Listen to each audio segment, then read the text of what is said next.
Hey guys, welcome back to the channel. This is story about what if Naruto does not care about Kushina part 1. Before I start, please do support for more amazing content and comments for part 2. Do consider to subscribe my channel and share my video to your friends and check out the description as well. Let's start the video. Kushina's love, Naruto's hate. Hatred is something we all feel, whether it be to a person, an object, or an ideal. Uzumaki Naruto knows hatred better than anyone. His whole life he was hated, but he never showed hatred until that day, when the person he hated above all others entered his sight. Uzumaki Naruto was currently carrying the crazed cat Tora. He was severely starting to hate that stupid cat, and that was surprising. Naruto had a very short list of things that he hated. The only person who knew who Naruto hated was the Sandaime, and he refused to tell anyone. All Sarutobi said was that Naruto has good reasons to hate those whom he hates. The Sandaime was surprised that Naruto hated so few people with how much the village tortured and abused him, but it didn't surprise him that Naruto was beginning to hate Tora. Hell, the cat was thought to be Kyuubi's reincarnation by the villagers who didn't see Naruto as Kyuubi. Same thing with most of the ninja populace minus a few jounin. Naruto and his squad, led by Hatake Kakashi, was made up of Hareno Sakura, the Kunoichi of the year, Uchiha Sasuke, the Rookie of the Year, and Uzumaki Naruto, the Dobe of the year. The squad had been assigned to capture Tora for the 5th time in the last 3 days. Naruto was carrying the cat through the doors, both eyes twitching at random, with tick marks appearing every 10 seconds. Ojiji-san, if I have to capture this cat one more time, I swear I am going to kill it. Not that anyone would mind, he said the last part under his breath as the daimyo's wife came running into the room and grabbed the cat. Oh my little Tora-chan, Mama is here. She began crushing the cat to her chest as it began turning a blue color. Naruto just stared at the cat in pity. Maybe I should kill the cat to put it out of its misery. I doubt that it would mind. Naruto shook that thought out of his head. He turned towards the Sandaime. He had an inexplicable urge to demand a higher-ranked mission, but he felt like giving the Sandaime a break. Hell, the old man was more like family rather than Hokage. Naruto looked down for a second at the thought of family. He then began to grit his teeth and clench his fist, unaware of the others watching him. Sakura was looking at the Dobe with concerned curiosity. I have never seen him like this. What happened to the blonde baka? She banished these thoughts and went back to staring at Sasuke, who was having similar thoughts. Sasuke stared at the clenched fist before it began to relax. What's with the Dobe? Doesn't matter. Sasuke then went back to brooding. Kakashi looked at his blonde student, with a barely noticeable amount of grief in his eyes. I failed you, sensei, again. Kakashi went back to reading his book, hoping it would drown out his pain thoughts. Sarutobi was watching the blonde, thinking through what he was about to do. Team 7 had completed enough missions to qualify for a C rank, but he also had to deal with what he was about to do to Naruto. Maybe this isn't the best idea. Sarutobi began to think to the conversation he had last night. Flashback. Sarutobi Hiruzen was talking to a woman in the middle of a rainstorm. She had asked to meet him here for a favor. It was no problem to meet her there, the problem was the favor. Kushina, I know how badly you want this, but please, I beg you, Sarutobi. I just want to make it up to him for what I did. Sarutobi shook his head. Kushina, even if I am capable of doing this, it would have to be under strict terms. Even after those terms are met, there is no guarantee he will listen.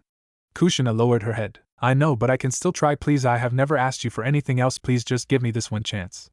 Sarutobi looked at Kushina. She was absolutely pitiful. She was begging on her hands and knees in the middle of a rainstorm. She truly wanted this. Sarutobi grabbed his face and began to massage his temples. He was left with 2 choices: do as she asks and possibly give her a chance to redeem herself, or say no and have her go into a depression. Most leaders would choose the first option in a heartbeat if they had no knowledge of the past the two held. Sarutobi looked at the begging redhead. I am getting too old for this shit. Very well, Kushina, but you know the terms you have to follow in our agreement.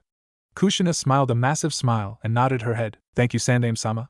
She stood up and ran back to her home, preparing for the next day. Sarutobi took out his pipe and placed a small amount of tobacco in it before lighting it up with a katon jutsu. I wonder if I made the right decision. Sarutobi turned around and began to walk towards the Hokage Tower, preparing for the next day. And flashback. Since then he has been dreading the moment he dropped the bomb on the young blonde, especially after what happened, but he couldn't pull out of the deal at the last minute. He had no other choice. A deal is a deal. Okay, Team 7 said. Team stopped what they were doing and turned towards the Hokage. I am happy to announce that you have completed the required amount of missions to qualify for a C rank. Yada, finally a C rank. Time for me to finally show my awesome skills. Sarutobi watched as Naruto cheered for his team finally going on a C rank. It was now or never. Actually, Naruto, you won't be going on the C rank. What? Are you serious, Ojiji? Naruto was seriously depressed that he couldn't go on a C rank with his team. Yeah, there is no way Naruto could ever be ready for a C rank, right, Sasuke-kun? Sakura looked towards her crush, who was actually smirking. HNN, the Dobe will probably be stuck with a D rank mission he can't screw up with. Sasuke continued to smirk at the blonde's misfortune. Kakashi was trying to calm Naruto down. Now Naruto, I'm sure that the Hokage has a good reason for pulling you from the mission. Kakashi was about to continue reasoning with the blonde. Yeah, he probably thinks the dead last can't handle anything above C rank. Team 7 turned around to see Inuzuka Kiba enter with his teammates, and Sensei Hyuga Hinata, Abirame Shino, and his sensei Yuhi Kurinai. Naruto snarled at the Inuzuka heir. Kakashi tried to get the blonde to calm down when the door opened to reveal Shikamaru and his squad. Ugh, this is so troublesome. Can't you two go one day without trying to rip each other's heads off? Naruto just did his usual face pout while Kiba just scoffed. Hinata tried to play peacemaker, and now Kiba-kun, we don't need TT to get everyone upset.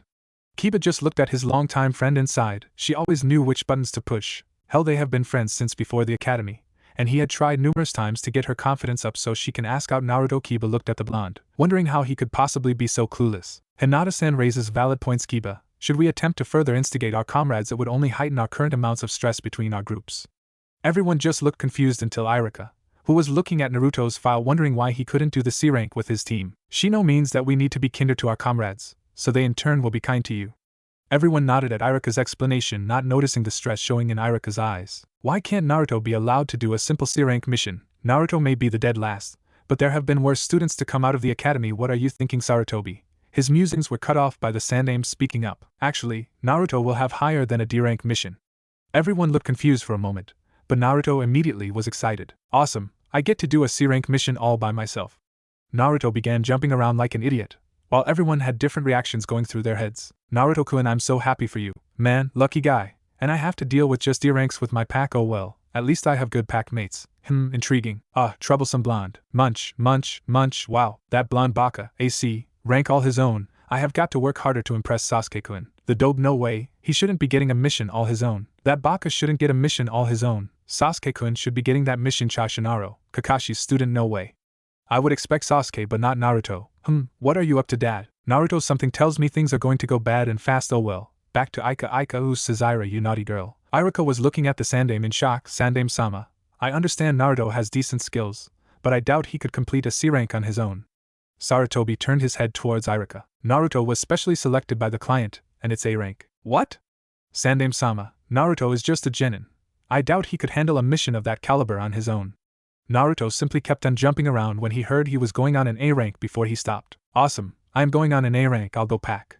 Naruto was about to run towards the door when Sarutobi stopped him. Actually, Naruto, the mission is in the village. Naruto turned towards Sarutobi and walked back up. So when do I meet the client, Sandaime-sama? Naruto decided to be respectful to the old man, not knowing what he was about to pull. Sarutobi was about to call to send the client and Sandaime-sama. Everyone turned their heads to the door to see Anko Mitarashi. Some girl with red hair is arguing with a drunk. Gasp. Everyone turned their heads to see a wide-eyed Naruto with a considerable amount of hateful fear in his eyes. It can't be her, no it can't be. Ojiji wouldn't, so that's the game you're playing. Naruto gritted his teeth and slowly turned his head towards Sarutobi, realizing what he was trying to pull again. Who is the client? Naruto asked the question with barely contained aggression and a small amount of Ki being released. Everyone was startled by the new aggression held in the blonde. Sarutobi sighed before he yelled, send them in.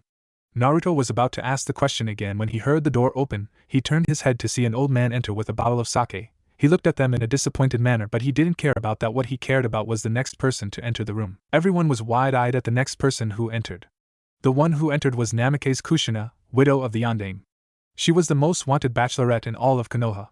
She was also the most dangerous kunoichi in Fire Country and most of the elemental nations. They looked to see that no one else was coming, so they assumed that this was the client, especially since she was the only person who had enough money to pay for an A-rank mission. Naruto-kun, man, lucky dog, he gets to spend a long amount of time with a slamming hot redhead. Damn, how curious. Man, this is so troublesome. Munch, munch, munch. Geez, Naruto, you will have enough money working with her to buy Ichirakas. That blonde dobe hired by the Namikaze Kushina. Damn, what is with the dobe? He was happy a moment ago, but when the red-haired woman was mentioned that baka gets to do an A rank for Namikaze Kushina. No way, Sasuke-kun should have been the one asked to do that. Cha Shinaro. Oh boy, what are you doing, dad? Sandaime-sama. What's with the tension, I wonder? Sarutobi began to speak. Team 7 minus Naruto will be escorting Tazuna to the land of waves, and Uzumaki Naruto will be doing an A rank mission for Namikaze Kushina. Now Sarutobi was immediately shut up when he felt a massive burst of killing intent radiating from the blonde.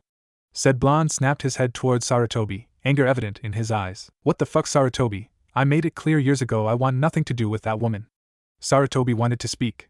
Don't you interrupt me, old man. I made it very clear that I am never going near her again, and here you are, assigning me a mission that I will have to be near her. I remember our agreement, Sarutobi. I doubt you have forgotten it. Everyone was confused while Kushina began to tear up. Please, please, Naruto. Kushina was letting more tears fall with every second that passed. I will not take the mission Sarutobi. I will do D-rank missions for the rest of my life. I will hand in my shinobi license. I will kiss Sasuke again before I ever, and I mean ever. He snapped his head towards Kushina. Do anything for her.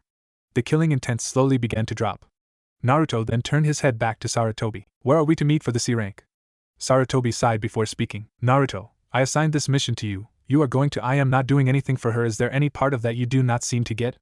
Sarutobi sighed, knowing there was no convincing the blonde otherwise. Team 7 including Naruto will meet at the front gate tomorrow at noon. Dismissed. Naruto turned around and walked past the genin, all of them wondering the same thing. What could she have done to merit this amount of hatred? They watched as the blonde walked past Kushina. They watched as Kushina grabbed his shoulder. Kushina POV. Kushina was having various thoughts run through her head. No, please, Naruto. I beg you, don't, please take the mission. She watched as Sarutobi resigned himself and pulled the mission. No, please don't, please. Kushina watched as Naruto walked through the genins. Do you truly hate me that much? Naruto was walking past her. I can't let it end like this. She grabbed Naruto's shoulder. General POV. Naruto stopped in his tracks and snarled out, let go of me, Namikaze. She didn't let go. Naruto reached for his kunai pouch, surprising everyone but the sandame in the room. Naruto was about to grab a kunai when Kushina fell to the floor. Naruto, please, I beg you. I know what I did to you was wrong, and you have every right to hate me. Kushina looked to Naruto. But please, my Sochi, I beg you, give me one chance to redeem myself. She sobbed out the last sentence, and everyone was shocked by this. Hinata was wide-eyed. Kiba was shocked beyond belief. Shino actually showed some emotion. Ino stopped talking. Choji stopped eating. Shikamaru's jaw dropped. Sasuke and Sakura were stuttering. All of them had the same thought. He's her son. Naruto looked at the begging Kushina. He closed his eyes and let out a sigh. Kushina smiled and was about to wrap her son in a hug, but she was shocked when his eyes opened to show sheer and utter hatred running through them. But she was even more shocked by what came next. Smack, she fell to the floor clutching her cheek. She then looked up into her son's hate-filled eyes as he ground his teeth together. You lost the right to call me your Sochi long ago. Naruto turned straight towards the door and kicked it open, unaware of the shocked expressions that followed him. Kushina meanwhile was sobbing to herself while she clutched her cheek. I'm sorry, I'm sorry, I'm sorry. She kept repeating that phrase in her head as she walked out of the mission's office. Meanwhile the genins were shocked. Naruto just slapped the Namikaze's head, and to top it all off, the woman was his mother. What the hell happened? Kiba was gritting his teeth. That's his mother. Damn it, a son doesn't hit their mother, especially when they are so vulnerable. Hinata was shivering. Naruto-kun, what did your mother do to you to make you hate her so much? Shino couldn't even comprehend what was going on. That was his mother. She was begging on her knees and he slapped her. Ino and Sakura had the same thought, and Naruto baka why? Choji was having the same thought as his best friend. More than just troublesome. Sasuke was gritting his teeth. He still has his mother, and he treats her like that bastard. No one looked to see the sandame looking at the portrait of the yandame, Naruto's father. Forgive me, my friend, for failing your son. He went back to his paperwork. Naruto was packing up for the C rank, and boy was he pissed off. Damn, OGG. Tried to set me up with that woman. He knows we have a deal, so why the fuck did he try that? Naruto continued packing his materials. He had everything ready for the coming mission. Now all that was required was that he waits. Naruto looked out of his broken window. It was dark out, so he decided to go to sleep. Naruto crawled into his bed, unaware of the day that would come tomorrow. Next day, Naruto had arrived at the front gate about an hour after they were asked to be there. As he walked up to the gates, he saw that Tazuna was sitting there with Sasuke and Sakura. Damn, he really did not want to deal with those two right now. Naruto continued to walk, but made sure he was away from the other two and that no one could see him. He waited another hour for his sensei to show up. After an hour, Kakashi finally showed up. Oh hey guys, have any of you seen Naruto? He's usually here. Sasuke snorted in disgust at the mention of the blonde while Sakura simply shook her head. I'm right here, sensei. Everyone turned around to see Naruto standing in the shadows. He walked out of the shadows with that usual grin on his face. Sasuke sneered at the blonde and walked up to him. Sasuke then grabbed Naruto by the shirt and brought him to his face. What the fuck was that stunt you pulled yesterday? You slapped your own mother, and on top of ahaha. Sasuke immediately stopped his rant when he felt Naruto begin to grip his wrist. Surprisingly, Naruto had a strong grip, and man did it hurt. Naruto looked at Sasuke in the eyes and he could have sworn they flashed red for a moment. She is not my mother, got it? He pushed Sasuke off of him and proceeded to walk past him.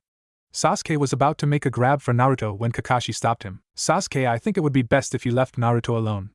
Kakashi walked back to the front of the group while Sasuke glared at Naruto's back. Alright team, let's move out.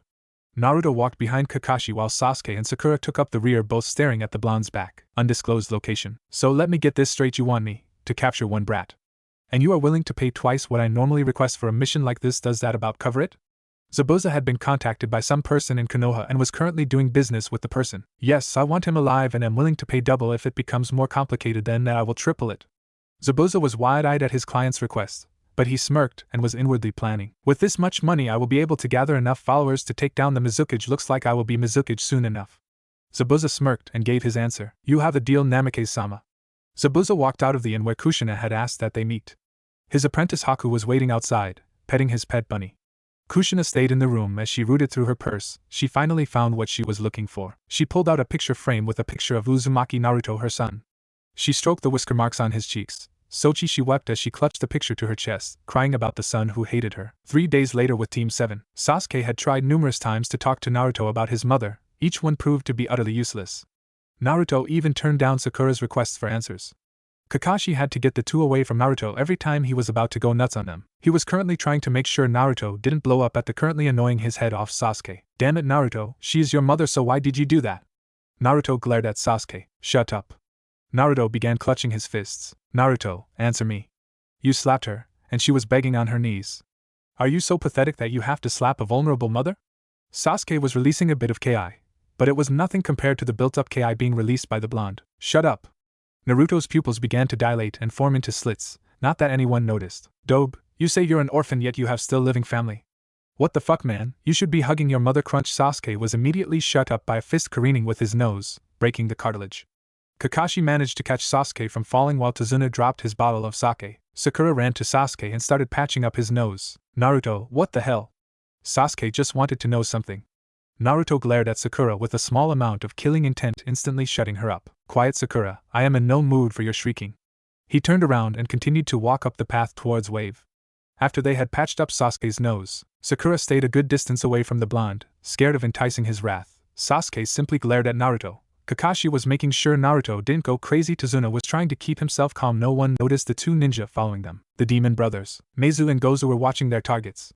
Gato had hired their master Momochi Zabuza. He asked that they take out the bridge builder Tazuna, while another client, Namikaze Kushina, wanted them to capture some blonde brat alive. They would only get paid if he was alive. Brother Meizu, should we strike now? Meizu looked at his brother. No, brother Gozu, we will attack when they are vulnerable. The two looked at each other, agreed. They then shined off, waiting for the time to strike. That night, Naruto was on night watch duty. He had tried to ignore Sasuke and Sakura talking about him behind his back, but with each passing second of them calling him moody. Hell, those two have no idea the shit he had to go through in life, so they had no right to judge him. He sighed as he stared at the fire. He was completely unaware of the old man watching him. Tazuna had originally thought that the blonde would be afraid of his own shadow as soon as he saw the gaki, but when he saw him slap his mother like that, he wondered just how much he knew of the blonde. He decided to talk to him to see what was up. Hey brat. Naruto looked at the man, clearly annoyed. The name is Naruto, not brat, get it right. He spoke in a clearly annoyed tone. Tazuna sighed, thinking that Naruto would be a tough nut to crack. Look, Naruto, why is it you hate your mother? The air grew noticeably colder at the mention of the woman. I would thank you not to mention her around me, Tazuna-san. My life is difficult enough without remembering that wench. Tazuna cringed at the bluntness of Naruto's insult towards his own flesh and blood. Yet he also wondered how bad Naruto's life could possibly be. Hell, and Wave people had it bad, and they never did what this kid did to his own mother. How bad has your life been? Naruto looked at Tazuna before he went back to poking at the fire. He remained silent for a while. Tazuna sighed in exasperation. Fine, whatever. He went back to looking at the fire. I was 5. Tazuna looked at the blonde, finally thinking he could get something out of him. I was walking home to my run-down apartment, right in the middle of the red light district. Tazuna gasped. The red light district had to be the worst place for a 5-year-old to be. Surprisingly, the ones who lived in the red light district actually treated me nicely. Naruto chuckled as Tazuna looked at him in surprise. Can you imagine the scummiest criminals in all of Konoha, the worst of the worst, were the only ones to treat me like a human being? Tazuna was visibly shaken. I was walking home from Ojiji-san's office. He had just signed me up for the Ninja Academy. I wanted to join the ninja course so badly it hurt. Naruto looked down at that point. But I was passing through the shinobi sector. What was I thinking? He brought his knees to his chest as Tazuna began to visibly cringe a bit. A couple of A and B who normally just glare at me were drunk off their rocker. Once they saw me, they began to chase me through the streets. After a while, I found myself in a dead-end alley. Naruto let a few tears fall at that point before he swallowed and continued. They tied me up and beat me to near submission, but because of a curse my own father put on me, I have no scars. They wanted to make a lasting impression on me. Show the demon brat who is in charge. Tazuna was shaking at that point as Naruto began to remove his jacket and shirt. Most people think I suck at genjutsu, and they're right, but that's only because I have to keep one on at all times. Naruto ran through a few hand seals. The genjutsu I spent 3 months reading through genjutsu scrolls to make it. Also, it couldn't be detected, dispelled, or copied. Naruto finished the hand seals as his hand glowed blue. He then passed it over an area on his chest. The lasting mark they left on my body was incredibly painful. They had used a katan jutsu to heat up a kunai knife after they had charged it up with chakra. They carved this into my chest, but because of my curse it kept healing, so they kept carving it into my chest for what felt like hours, until one of them decided it would leave a more lasting mark by searing my flesh and then using an ice-cold kunai to carve it, and that was my fourth permanent scar. Tazuna looked at the area Naruto indicated. Right in the area that looked like it had been set ablaze with a welding torch, and then rapidly cooled, was the kanji for murderer. Tazuna also noticed that there was another scar that ran across the kanji. I was found by the local whore. She brought me to the whorehouse where I was treated for my injuries. Many a night I was brought to the whorehouse to heal my wounds and injuries. Hell, some of them even offered a little fun as I grew older. Naruto immediately grew depressed afterwards. They were the only friends and family I had. Eventually I made friends with the local bums, the criminals. Hell, I even made friends with a few guys that aren't supposed to be in Konoha. I helped them, and all I ask is that they hide my secret. Naruto went back to poking the fire. Tazuna looked at the blonde. Why do you hide them? Naruto scoffed at this. He looked at Tazuna with an emotionless gaze before answering. Pity. Naruto stood up but was stopped by Tazuna. What do you mean? Why do you hide it? Because of pity? Naruto turned towards the old man. I hate pity.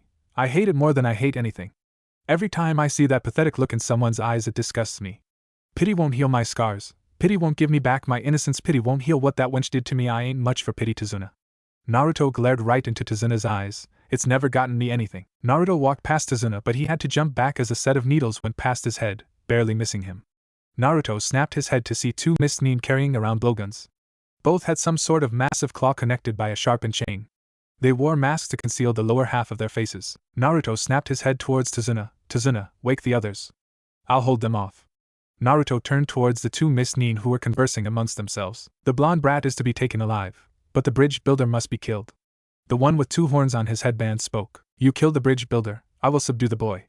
The two did some odd movement with their claws before the chains separated. One ran towards Tazuna while the other ran towards Naruto with a syringe in his hand. Naruto was confused. Why did one of them have a syringe? He didn't have time to ponder this because he had to dodge a strike from the man that would have severely injured him. He ducked the man as he swept a claw at where his head would have been. Naruto ducked to feel the syringe enter his arm as the fluid began running through him. Naruto started feeling extremely drowsy as the last thing he saw was someone kicking the Mist Nin in the face. With Kakashi. Kakashi had tied up the two assailants and managed to prop Naruto up. He looked Naruto over and sighed. Naruto had been given a high dosage of tranquilizer, but why? Kakashi immediately turned his head towards Tazuna. You have a lot of explaining to do, Tazuna-san. Tazuna looked sheepish for a moment before he sighed. Alright, look, this is what's going on. Insert sob story here. Kakashi scrunched his forehead, wondering what the hell was going on. As far as what Tazuna's story could tell, Gato wasn't after Naruto, so why did the demon brothers work so hard to tranquilize him when they could have easily killed him? Kakashi looked to see that Naruto wouldn't be waking up for a while. He now had to make the decision on whether or not they would continue the mission or not. Well guys, what do you think? Do you want to continue the mission? Sasuke looked at his hands for a moment before he smirked. Yeah, like I'm going to let the dope rip on me for not continuing the mission. Sakura looked at Sasuke, then at Naruto. After a moment of this she answered, yes, I don't want to have the fact that we left them to die beyond my conscience. Kakashi nodded and picked up Naruto. Sakura was confused for a moment. Sensei, don't you think Naruto would have an opinion on this? Kakashi smiled at Sakura. Sakura, we could be facing off against 100 S-rank missing Nin and Naruto would still want to continue the mission. I don't think he would have a problem with continuing the mission if we are just going to be fighting off a few jounin. Sakura nodded in approval, while Sasuke kept glaring at Naruto. Kakashi sighed in exasperation. If Sasuke knew what his mother did to him, he would completely agree with everything Naruto did to her. Kakashi sighed at that thought and began to walk while Tazuna and his team followed. One day later, undisclosed location. How the fuck could you possibly have failed to kill the bridge builder and capture a green as a grasshoppers? Asked Genin. The demon brothers cowered in fear of Zabuza. After Kakashi and his team left, they managed to cut the ropes so they could report to their master, and boy was he pissed. Zabuza-sama, please, we managed to subdue the brat and almost got away, but we were attacked by the copy ninja Hatake Kakashi of the Sharingan Eye. Zabuza raised an eyebrow at that. So looks like things have become more complicated. He inwardly smirked. Not only could he get a bit more cash for killing the bridge builder, but he could also get a shitload more cash to capture the brat. It was a win-win situation for him. Alright, both of you will be accompanying me to capture the brat, while you two are to kill the bridge builder. Haku will assist us. After all, he does have the best aim, and he will most likely paralyze the brat, unlike me who would just kill him. The two nodded, knowing that every single capture mission that they have done was only successful because of Haku. Zabuza. The three turned around to see a pudgy man wearing a crappy suit being flanked by two mediocre samurai. I asked you to kill the bridge builder. I don't remember any part of the mission to capture some genin brat. Zabuza snorted in contempt at the man. You aren't the only contractor I have, Gato, and on top of that you should probably increase the bounty on Tazuna's head, otherwise he won't be worth my time to kill. Gato growled but sighed. Doesn't matter, so long as that damn Tazuna is dead. Then again, this brat must be worth something. I'll have to check in on it myself. Gato inwardly smirked as he nodded his head. He left the room while Zabuza began planning how he would kill the bridge builder and capture Uzumaki Naruto, unaware that Gato was listening to his entire plan. With Team 7, 2 days later, Team 7 had crossed the river thanks to a rower who had managed to keep out of Gato's claws. The Y were now walking through a forest as an odd mist began to roll in. Naruto was even more on edge. Kakashi had told him that those guys had tried to capture him, but why? He was trying to calm down when he heard something in the bushes. He immediately threw a kunai in the bushes. Sakura ran over to find a white rabbit. Naruto, you baka, look at what you did to this poor rabbit. Man, is it any wonder you are so cruel to your MPH? Sakura was immediately shut up as Kakashi put a hand over her mouth. He began looking around as his eyes suddenly widened. Get down! Naruto dropped to the ground while Kakashi brought down Sakura as Sasuke brought down the client. Kakashi looked up to see a massive Zanbatsu-styled guillotine. The next moment he saw a man jump on the guillotine. He had shinobi-style pants, a bunch of bandages covering up his mouth, and a set of full-arm warmers. Kakashi went wide-eyed when he realized who it was. Momochi Zabuza, ex-Kirin head of ANBU Black Ops, one of the 7 swordsmen of the mist, known throughout the elemental countries as the Kirigakyu no Kijin. What a pleasant surprise. Kakashi got into a fighting stance as Sasuke began to stand up. Naruto had managed to avoid the sword and had gotten a kunai out. Sakura had stood up and had readied a kunai as well. Zabuza chuckled. Sharingan to Kakashi, the thief of 1,000 jutsus, single-handedly fought off the Tsuchikage when he led an attack on Konoha. I'm honored. Zabuza snapped his fingers as 3 more Kiri-nuke-nin appeared. Capture the blonde, kill the rest. The one wearing a hunter-nin mask ran at the blonde while Zabuza did a back flip and grabbed his sword. He snapped his head towards Kakashi as the demon brothers ran at Sasuke and Sakura. Zabuza ripped the sword out of the tree and swung it down on Kakashi. Naruto watched as the one wearing a hunter-nin mask charged at him, with one thought going through his head: what do they want with me? Naruto ducked to the side as the nuke-nin threw a hail of saban needles at him. Naruto threw a kunai at the nin as he pulled out a kunai knife, charging at the nuke-nin. The ex-Kiri nin ducked under Naruto's kunai and sent him flying over his shoulder. Naruto landed right on his back but managed to jump back up as he threw a kunai at the ninja. The ninja sidestepped the kunai and threw a hail of saban needles at Naruto. Naruto jumped when he saw the saban and managed to avoid most of them. A few, however, managed to get in his leg. Aggh, Naruto fell to the ground clutching his leg as the Kiri nin walked over to him. Naruto placed his hands in his favorite seal, Kage Bunshin no Jutsu, and 12 clones appeared. They all charged at the ninja while Naruto started ripping the saban out of his leg. Shit, why the fuck are these guys trying to capture me? Naruto pulled out the last saban as the ninja destroyed the last of his clones. He jumped away as the ninja shoved a syringe into the ground where his leg used to be. Hey, why the hell are you trying so hard to capture me? The ninja looked at Naruto and threw a set of shuriken that pinned one of Naruto's sleeves. The ninja ran at Naruto and pulled out a few saban that Naruto barely noticed had something dripping from them. He jumped away as the ninja managed to get one into his arm. Naruto leaped away. Haku was running right at him. Naruto smirked and was about to get into a fighting stance when he realized he couldn't move his arm. He panicked and had to sidestep Haku, but ended up falling over his own feet when he started to feel numb. The ninja turned to Naruto. I see the venom is taking effect. The ninja removed his mask to reveal a very effeminate face. Naruto shouted, Venom, what venom? The ninja pulled out a bit of rope as he walked over to Naruto. I extracted this venom from a species of snake. They paralyze their prey, and then eat them alive. A small dosage of the venom can force a human to lose all feeling in their limbs.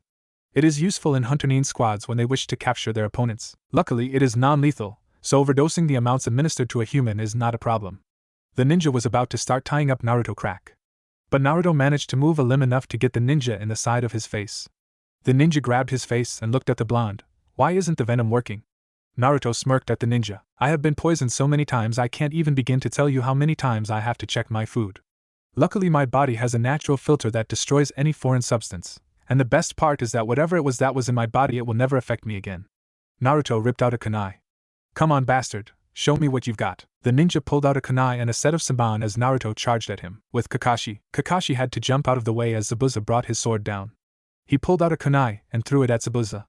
The kunai connected with Zabuza only for him to dissolve into water. Ha ha ha ha, how do you like it, Kakashi? Mizu Bunshin no Jutsu, very useful. Kakashi turned around to see that Zabuza had somehow gotten behind him and was now swinging his massive sword at him. Kakashi barely avoided the blade as he jumped over it and stood on the blade's edge. He pulled out a kunai and made a single knife thrust at Zabuza. Zabuza smirked as he used his other hand to grab Kakashi's wrist and threw him off the sword. Kakashi managed to land on his feet where he began panting. Damn, Zabuza is clearly after Naruto. What does he want with him? I can't waste any time. These guys are clearly more skilled than Sasuke, Sakura, or Naruto. Time to bring it out. Kakashi reached up to his forehead protector, causing Zabuza to smirk in anticipation. Ah, the famous Sharingan, I was wondering when you were going to bring it out. Zabuza brought his blade up. He then quirked an eyebrow when he saw Kakashi reach for his kunai pouch. Do you honestly think a kunai is going to help you? He was about to charge when Kakashi began to chuckle. Oh Zabuza, whoever said I was bringing out a kunai? The hand that was right next to the kunai pouch began to glow with white chakra, causing a seal to appear on the kunai pouch. He then swept his hand over the seal, causing a white poof of smoke. Kakashi pulled his hand away from the kunai pouch to reveal a tanto, but not just any tanto, the Hako Chikura. Zabuza was wide-eyed. Impossible. That blade was destroyed in the Third Great Ninja War. Kakashi raised his blade at eye level, pointing it at Zabuza. It has been remade. Kakashi ran at Zabuza, Sharingan spinning and the tanto glowing with white light. With Sasuke and Sakura. Sasuke was using his kunai to block their claw strikes while Sakura was trying to use what few genjutsu she knew to confuse the nuke knee. Neither of them were in the best of shape. Sasuke had gotten a small cut on his arm, but thanks to one of his kunai he was able to bleed out most of the poison. Sakura had managed to avoid some of the blows, but the poison was beginning to affect her.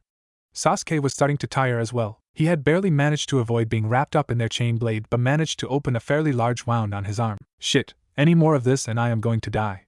He sidestepped one of the demon brothers as they shoved their clawed gauntlets into the ground. The other brother jumped over him and swung his claw downwards. Sasuke threw a kunai that grazed the Nuke Nin's arm. The Nuke Nin clutched his arm as his brother ran over to him. Brother Meizu, do you need assistance? His brother looked at him. No, Brother Gozu, it's merely a scratch. He looked at Sakura. He then looked at his brother. Shall we finish the wench first? His brother looked back at him. Indeed, brother. The two looked at each other, agreed.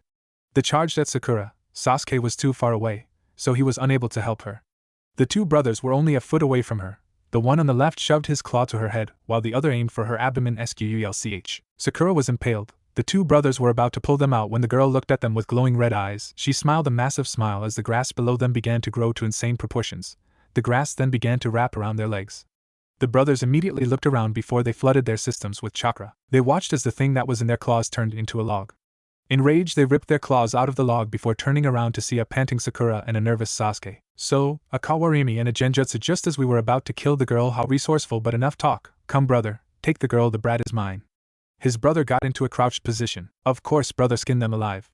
The two ran forwards as Sasuke prepared a few hand seals. Katan, Gokaku no Jutsu. He blew out a fireball as the two brothers used their hands in unison with each other, screaming at the same time. Suiton, Sujinhiki. The two suddenly stopped as a wall of water surrounded them, stopping the fireball in its tracks. Sasuke pulled out a windmill shuriken and threw it at the demon brothers. With Naruto. Naruto ran at the ninja as he brought up the kunai. They clashed their kunais. Naruto smirked as he was about to pull out another kunai, when the ninja threw the three Senbon into points in his neck. Naruto dropped the kunai as he slumped to the ground. Damn it, what the fuck did you do to me? The man looked towards Naruto. I pierced some of your central nerves. The first Senbon connected to your primary movement nerves, the second Senbon connected to your primary chakra network, and the final Senbon connected to your central command system. If you didn't understand that, then I will make it clear. I shut down your movement capabilities. I shut off your ability to use your own chakra. And I also made it so in the next few seconds you will be unconscious. Thump. The man looked at Naruto as he lost consciousness. Now to finish off those other pests. The man walked away unaware of the mistake he made. Mindscape. A set of red eyes looked at an unconscious Naruto. A massive smirk appeared under the glowing red orbs. Looks like my container needs my assistance. How delightful. A wave of crimson chakra flowed over the blonde as the demon smirked. You should thank your father for sealing me in a runt like you. Naruto's eyes snapped open, revealing crimson orbs. Kyuubi was in control for now. Outside, the Nuke Nin was about to walk off to help fight Sasuke and Sakura when he felt a massive buildup of chakra, but this was no ordinary chakra. He turned around to see a crimson aura begin to surround Naruto's body. He watched as the blonde pulled himself up from the ground. He looked closer as the whisker marks on his face deepened. His nails extended and became claws. He slowly raised his head and snarled, showing massive fangs coming from his mouth. Naruto snapped his eyes open to reveal red slitted eyes. The Nuke Nin began to sweat and tremble as the blonde snarled at him. Naruto swung his head back and unleashed a deafening roar. Grrraaggggggh.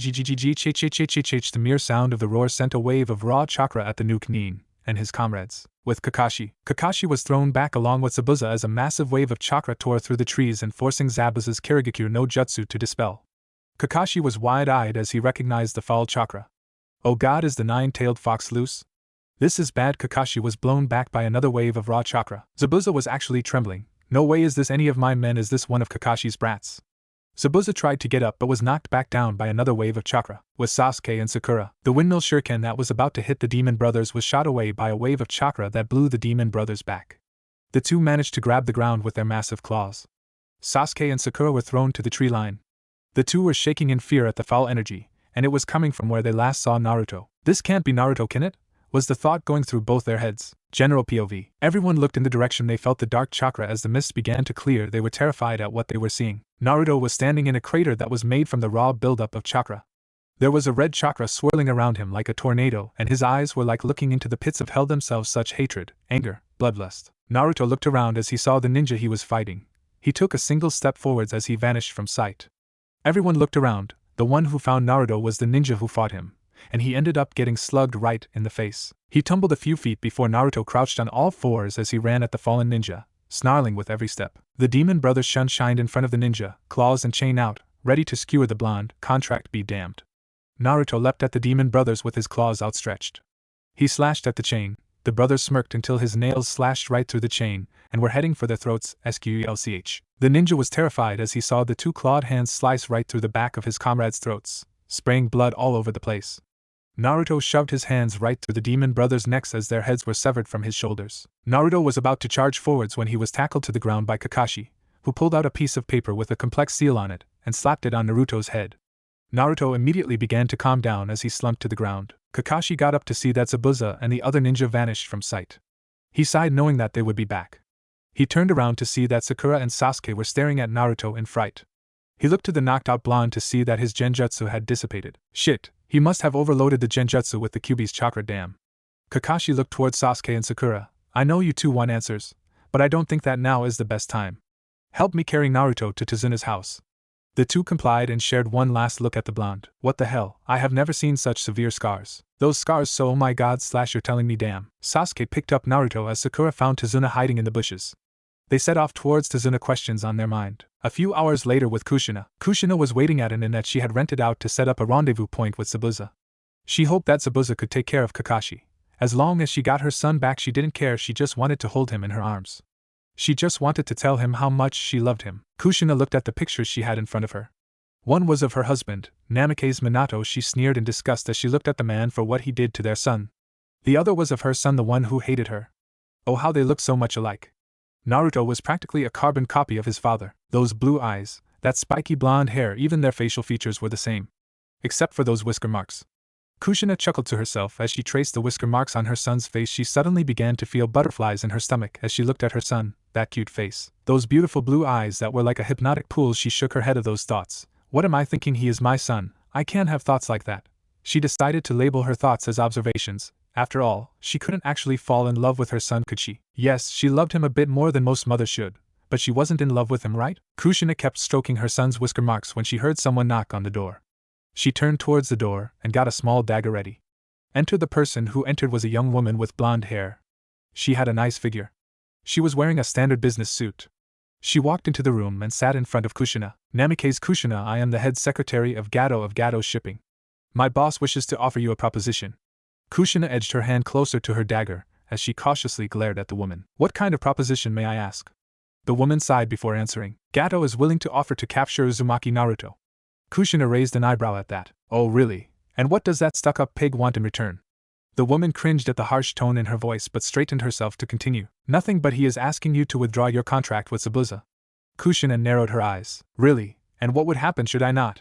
The woman sighed as she answered. He says unless you withdraw the contract with Zabuza, he will not be held accountable to what happens to your son. Kushina clutched her dagger tightly. Oh really? At the woman's nod, Kushina closed her eyes. She then snapped them open as she disappeared from sight. The woman went wide-eyed as she felt a prick against her face and a wet substance go down her face. She touched her cheek to find that it was wet. She looked at her hand to find it was bloody. She began to panic until she felt something cold against her neck. She looked down to find a dagger ready to slit her throat. She turned her head to look into the eyes of Kushina. Now listen here, bitch, and listen well.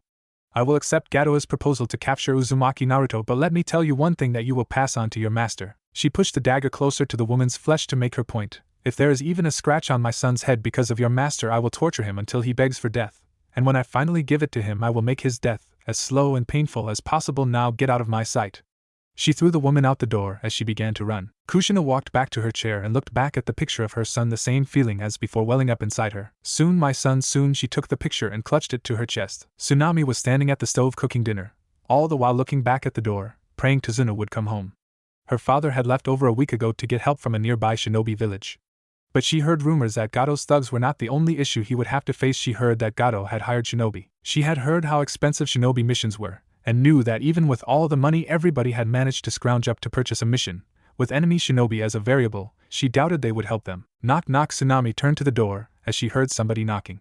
She ran to the door hoping it was her father, but before she could open the door it was kicked open. HHH.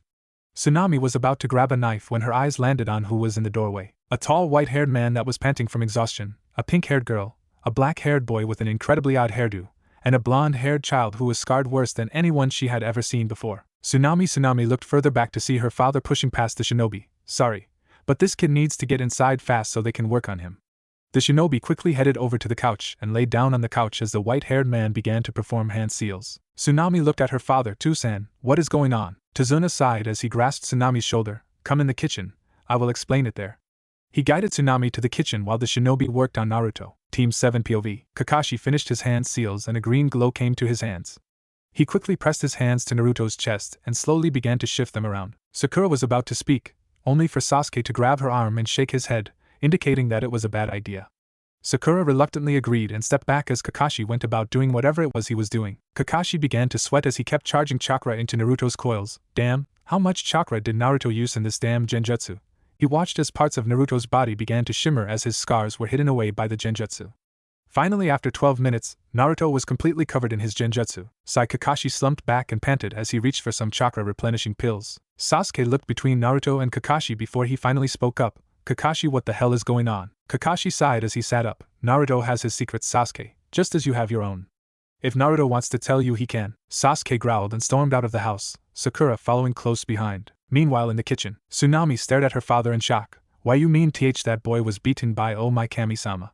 Tsunami sat back and looked at the table. How could people be so cruel as to beat a child?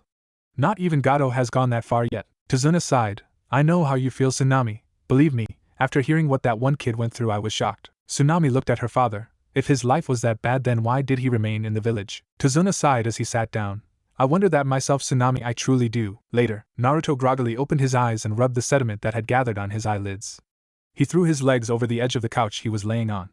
Cracking his neck, he groaned. Damn, what hit me? Hello. Naruto snapped his head up and saw a beautiful young woman in front of him. She had on civilian clothes and had beautiful black hair. She was carrying a tray with tea and steaming bread. My name is Tsunami. Your name is Naruto, right? Naruto nodded his head. Yes, how do you know me? Tsunami smiled gently as she set the tray in front of Naruto and walked around the table as she sat to his side. My father is your client, thank you for keeping him safe. If he had died, I don't know how we could have survived. Naruto sighed as he grabbed a biscuit. I don't know what to say, as I have never, nor will I ever be in that position. He bit into the biscuit and chewed, while Tsunami poured a cup of tea. So Tsunami sighed and placed the teapot down. Naruto, my father told me how you were treated in Konoha. I was just wondering, is it true? Naruto glanced at Tsunami and looked down. The beatings, the glares, the mobs, was it all true? Naruto sighed as he placed the half-eaten biscuit down. Yes, it is. He stood up and walked to the door. I will go patrol the area. I will be back later. Naruto closed the door behind him, while Tsunami sighed as she looked at the floor. With Kushina. Kushina sighed in annoyance as she paced, mumbling to herself. Where is he? He should have been here by now. She growled as she sat down. He had better have a good excuse for making me wait this long. Kushina reached to grab a cup of tea when she heard knocking on the door of the inn. Enter. The door opened to reveal Zabuza, who was worse for wear, with Haku following close behind. Namikaze-sama, we are here to report. Kushina looked at them. Well then, report. Zabuza sighed as he sat down. Haku stood at his side as he looked at Kushina. Zabuza leaned forward. Alright, I will start from the beginning. You told us to capture and retrieve one Uzumaki Naruto, a blonde-haired blue-eyed genin who had whisker marks on his face, and to kill anybody that got in our way. Gozu Umezu had managed to disable him with a special drug that knocked him out, but Sharingan no Kakashi, an A-rank jonin in the bingo book, managed to subdue the two of them. After they left, they came and reported to me on what had occurred with the group. Kushina nodded. Yes, go on. Zabuza sighed. After we discussed a plan where my apprentice Haku, he indicated to the one standing at his side, to subdue the target while Mezu, Gozu, and myself would keep the others busy. However, he gave Kushina a stern look. Kushina raised an eyebrow. However, Zabuza stood up. However, you failed to mention that our target was a Jinchuriki. Kushina looked at Zabuza, then grabbed a cup of tea she had set aside. Yes, but what does that have to do with anything? Zabuza released a shitload of killing intent as he shouted. That brat, which you said was a brand new genin, killed 2 B-rank Chunin ninjas in a single strike. If I had known he was a Jinchuriki, I would have. Kushina stood up and glared at him. You would have what? Killed him, maimed him, finished him off quickly? Do not forget, Zabuza, that I hired you to capture him alive. If he is killed, I will make sure you pay for it. Haku stepped between Kushina and Zabuza. How dare you threaten Zabuza-sama, you Xing? Haku silenced himself as Kushina suddenly pulled out a katana and placed it at Haku's throat. Shut your mouth, brat, this is between me and your master. She removed the sword from Haku's throat and placed it in her sheath. Now she looked at Zabuza. I will make this clear. I want him caught alive. If it becomes necessary to cripple him, then do so without making it a risk to his life. Just get him to me alive, and not at risk of death. Zabuza was about to speak. If you can accomplish this, I will give you twice what we agreed on. Zabuza's eyes widened. She was basically offering him a daimyo's fortune, the entire bank account of the Namikaze clan. Why do you want this brat so badly? Kushina turned away and walked towards the other room but stopped and looked at Zabuza. What more reason do I need than to hold my baby in my arms? She quickly slinked into the other room, leaving a shocked Zabuza. That Jinchuriki brat is her son. No wonder she is willing to pay as much as she is offering. Zabuza turned away as a grin traced his features. Oh well, doesn't matter to me, so long as I get paid. He walked out the door with Haku close behind. At Tazuna's place 2 days later, Team 7, Tazuna, Tsunami, and a young boy, Tsunami's son, Inari, sat at the table as they ate a well-cooked meal. Naruto ate the food slowly, as he had injured his hand a bit earlier that day. He had spent the last 2 days training in taijutsu, as well as chakra control. Inari looked at the shinobi, and slammed his fist into the table. I can't stand you people. You walk around all happy and carefree. Gato is just going to kill you, so why do you try so hard? Naruto glanced at Inari before he looked back at his food. I try because I don't want to end up a whiny little brat like you who can't even stand up for himself. Inari shouted, shut up, you have no idea what it is like to suffer. Clang. Everybody turned to see Tsunami drop her utensils and walk towards Inari. Inari, come with me now. Inari steadily stood up, as the look in his mother's eyes was terrifying. He followed her into the other room, where she closed the door then smacked him across the face. Inari stood still as he felt the stinging pain run through his face. He looked at his mother. Keika-chan, what? Tsunami snapped at Inari. I can't believe how ungrateful you are, how narrow-minded you are thinking. I know Kaiser did not raise you to be like this. Those shinobi are risking their lives to help us, and you are spitting in their faces. They didn't have to help us, they could have gone right back to their village as soon as they found out that we had lied to them. If it wasn't for them, especially that boy, who you so carelessly insulted, your grandfather would be dead, and likely, either you, or I would follow soon. Inari trembled. But Ka-chan, it's true, Gato will kill them. Look what happened to Tusan because he opposed Gato. Tsunami shouted. So what you are saying is that we should let Gato trample all over us, degrade us, lower our morale even further. Is that what you are saying? She looked at Inari with disappointment. Kaiser would be ashamed of you. She turned and walked back into the kitchen, leaving Inari to his thoughts. Next day, Team 7 walked towards the bridge, with Tazuna following close behind. Naruto kept darting his eyes around. Those two were after me. What do they want? Naruto had become incredibly paranoid in the last few days. First, 2 Kiri missing nin attacked him with full intentions of capturing him, and then they were joined by 2 more ninja that were infinitely better than he was. The only reason they had managed to escape was because he used Kyuubi's chakra, but he was pretty sure they would be back and soon. They were about halfway across the unfinished bridge when they were suddenly surrounded by an incredibly thick mist. Kukuka, looks like it's my lucky day. Everyone turned around to see Zabuza and his accomplice appear in a swirl of water. Both of my targets are here, green as a grasshopper's ass genin, and a drunken old man. Zabuza swung his sword out. Easiest payday of my life. He charged forward with his accomplice following behind. Kakashi pulled out a kunai, and used it to block the sword, only for the blade to be cleaved in half as Kakashi jumped back in time to avoid being sliced in half. The other ninja attacked Naruto, who quickly pedaled back as Haku began to engage him in a taijutsu battle. Sasuke and Sakura were about to assist him, but were stopped as a wall of ice suddenly appeared and surrounded Naruto and Haku. Haku turned towards Naruto and removed his mask. Now time to finish this. He charged at Naruto and smashed his fist into the blonde's face, making him spin into the wall of ice. As Naruto fell down, Haku grabbed him by his throat and smashed him back into the wall. The ice wielder pulled out a syringe. This elixir will render you unconscious. Then upon your awakening, you will find you will not be able to move your arms and legs. It is my most prized creation. Haku squeezed on the syringe for good measure, showing the liquid ooze out of the tip. Naruto groggily opened his eyes as he saw the syringe coming towards him. No, I can't, I won't. Drip. Naruto's eyes fully opened where he found himself inside a sewer drip. He stood up and looked around. This way, boy jumped at the sound of the dark voice. But some underlying feeling made his feet move in the direction he heard the voice. That's it, closer, come to me, Naruto continued until he was standing in front of a steel wall. Naruto slowly reached for the door handle and pushed it open, revealing a sight that was both astonishing and terrifying. In front of him was a massive set of iron bars with a piece of paper holding it completely shut. The bars looked like they had been carved out of the darkest of metals. The thing that terrified him was beyond the bars. A massive crimson fox with 9 long tails behind it was grinning at Naruto as its blood-red eyes set their gaze upon him. "It's about damn time you got here," brat. Kyuubi laid down and began to speak. "Now, onto business. You are currently being captured, and soon to be crippled for life by an enemy. I am not certain if I will be able to remove the toxins, so I believe it will be best if you use my power now." Kyuubi shoved his Yuki through the cage bars and watched as it wrapped itself around the blonde. Outside, Haku was about to place the syringe in Naruto's neck only to cough up blood as Naruto suddenly shot his arm out, claws extended, and drove it into Haku's sternum. Haku stumbled back as he dropped the syringe and looked up as the same crimson chakra began to wrap itself around Naruto, only now, it began to take a physical-like form. It grew 2 large pointed ears on the top of its head, and a long bubbling tail at the end. It also formed giant demonic claw shapes at the end of each limb. Naruto's eyes shot open, revealing them to be red and slitted as he swung his head back and let loose a guttural roar, "Raggh." He shot his arm at Haku, sending a long limb of crimson chakra that wrapped itself around the effeminate male. Naruto snarled as he began to squeeze the life out of Haku's body. The boy coughed up blood as he felt his already broken ribs crush into his lungs and heart. He took one last look at Naruto before he felt as if his body was being ground into mush as his insides shot out between Naruto's ethereal hand. Meanwhile, Kakashi and Zabuza were staring down Gato and his thugs, who had explained that he never had any intention of paying Zabuza before he orders his thugs to attack. Kakashi and Zabuza are about to charge and attack when they feel a massive killing intent as they hear the noticeable sound of cracking. They turn around to see the giant wall of ice Haku had constructed begin to falter as cracks were stretching across its surface. The poundings on the other side of the ice wall stopped for a moment before a massive roar was let loose as the ice was blown all over the place. Zabuza barely had any time to dodge, and ended up with ice shrapnel getting lodged in different parts of his body. Out of the fog created by the explosion of ice, a figure walked through, radiating malice the likes none of them had ever seen. Kakashi's eyes widened as he saw Naruto walk out being covered by a one-tailed fox cloak. He looked across the bridge with a look reminiscent of a predator searching for his prey. Sasuke, Sakura, and Tazuna were practically trembling at the feel of the killing intent as Naruto's gaze passed over them. Finally, Naruto's gaze stopped on Gato and his thugs and he let loose a howl of bloodlust and fury before he crouched on all fours and charged at the army of thugs. Gato pedaled back and shouted, "Kill him!" The thugs ran forward, thinking that their numbers would be able to take the blonde down. It was the last mistake they ever made. Naruto drove his clawed hand through the throat of one thug, while he used his chakra tail to smash another thug into the ground.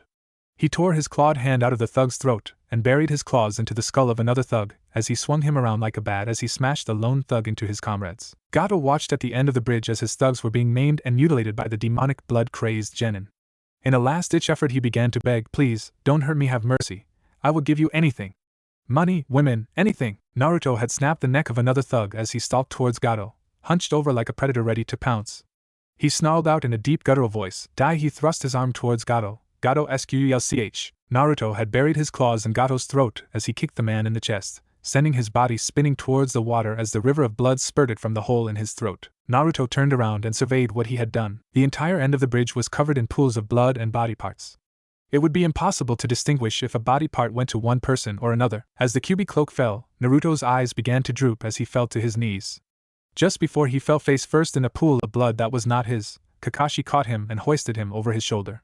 Sighing as he looked at the blonde, "This is going to be a lot of paperwork." It has been 3 days since the incident on the bridge, 3 days since Zabuza and his Hayatan-wielding servant tried to kidnap Naruto, 3 days since Naruto had brutally slaughtered an army of thugs, 3 days since Naruto had entered a coma, and still had not woken up. The team had taken turns standing by his bedside as Tazuna finished the bridge. Kakashi took the mornings, Sasuke the afternoon, and Sakura took night shift. Sometimes even Tsunami would take care of the blonde, waiting for him to wake up. Even Inari pitched in. The villagers had often come by the house, hoping to thank Naruto, who was now being referred to as the hero of Nami no Kuni. A few brought gifts and even asked Kakashi if Naruto would be interested in marrying some of their daughters. Currently, Kakashi was trying to keep an extremely persistent woman out of the house. For the last time, lady, Naruto is not awake and needs his rest. The woman, who was incredibly beautiful, frowned. "Oh please, the hero of Wave defeated Gato in less than a minute. How could somebody that powerful need rest?" She grinned. "Besides, why would he want to rest when I am offering him this body?" She slides her hands across her form, accentuating her impressive bust and curves. Kakashi frowned outwardly but inwardly was cursing Naruto for attracting such a sexy woman. "For Kami's sake, lady, he is only 12, and you are in your 20s. The woman frowned and crossed her arms underneath her. "Correct me if I am wrong, but since he is a shinobi, Isn't he considered an adult? Kakashi sighed as he massaged his temples. Yes, that is correct. The woman hen placed her hands on her hips. So, whether I am 10 or so years older than him or not, since he is technically an adult, it is not an issue. Kakashi opened his mouth to try and get her to leave. Kakashi-sensei. But he turned around as Sakura came bolting out of the house. It's Naruto. He is awake. Kakashi was about to head into the house, when the women plowed past him and up the stairs.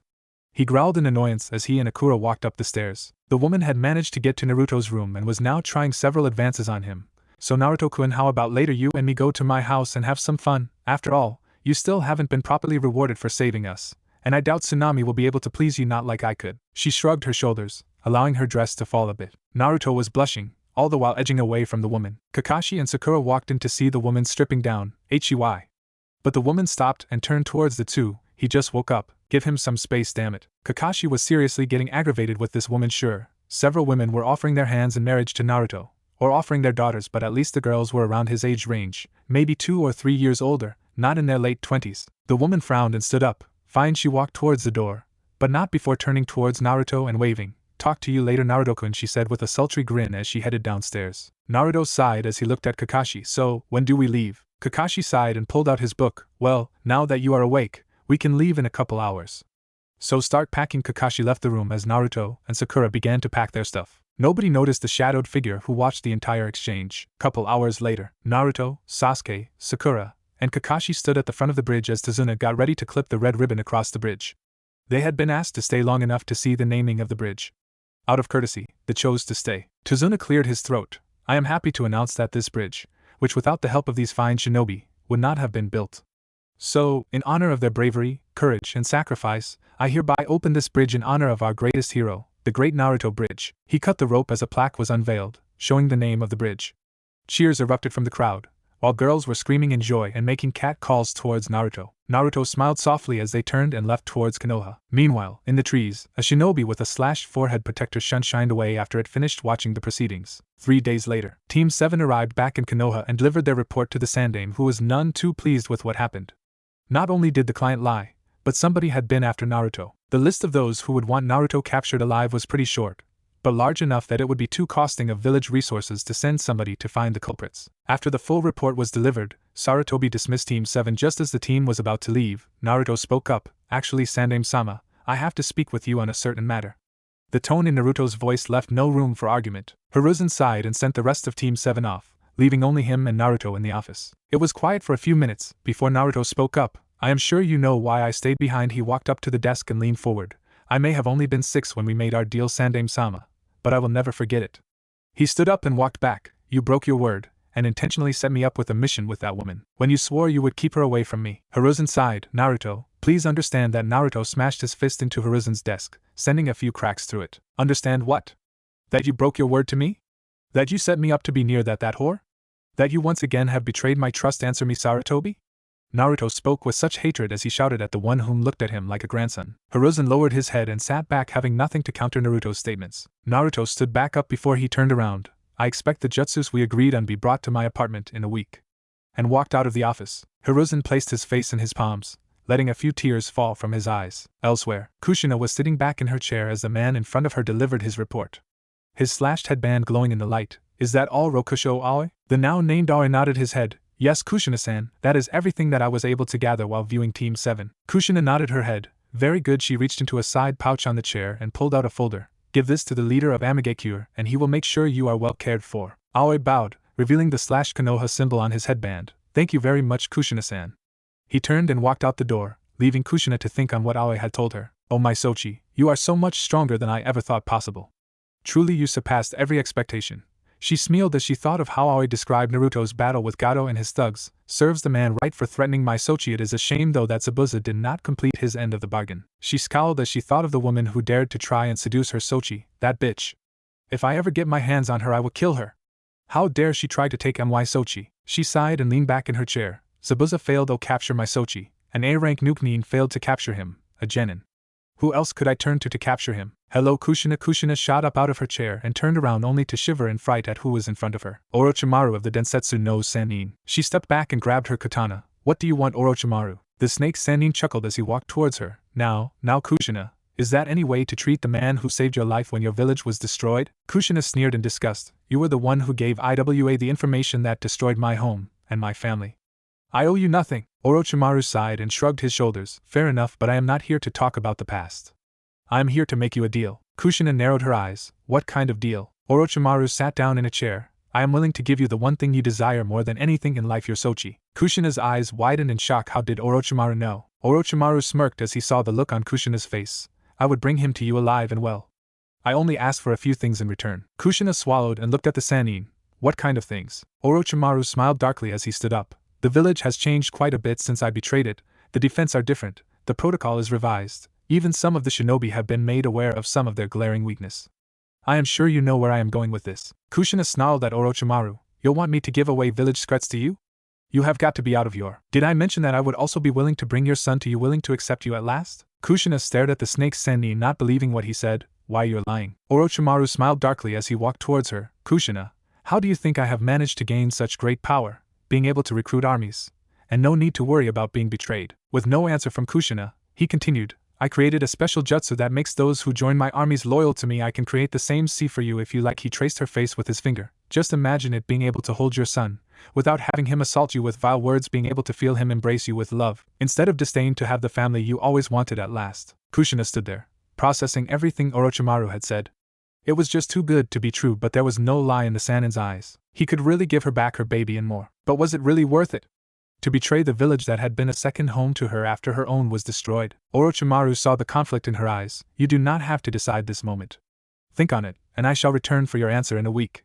He stepped back as he began to melt into the ground. Until then, farewell, Namake's Kushina. Kushina fell back onto the sofa, a single question running through her mind. What should I do? 1 week later, Naruto sat in his apartment, reading a book, awaiting for the Hokage's Anbu to deliver the scroll containing jutsu. He knew he had basically insulted the man who viewed him as a grandson, but the old fool should have thought of that before he made the mistake of trying to set him up on a mission with Kushina. He reached into his pocket and pulled out a piece of paper. It was the very contract that Sarutobi was now paying for breaking. I, Hiruzen Sarutobi, hereby swear on my oath as a Hokage to do whatever is within my power to keep Uzumaki Naruto as far away from Namake's Kushina as possible.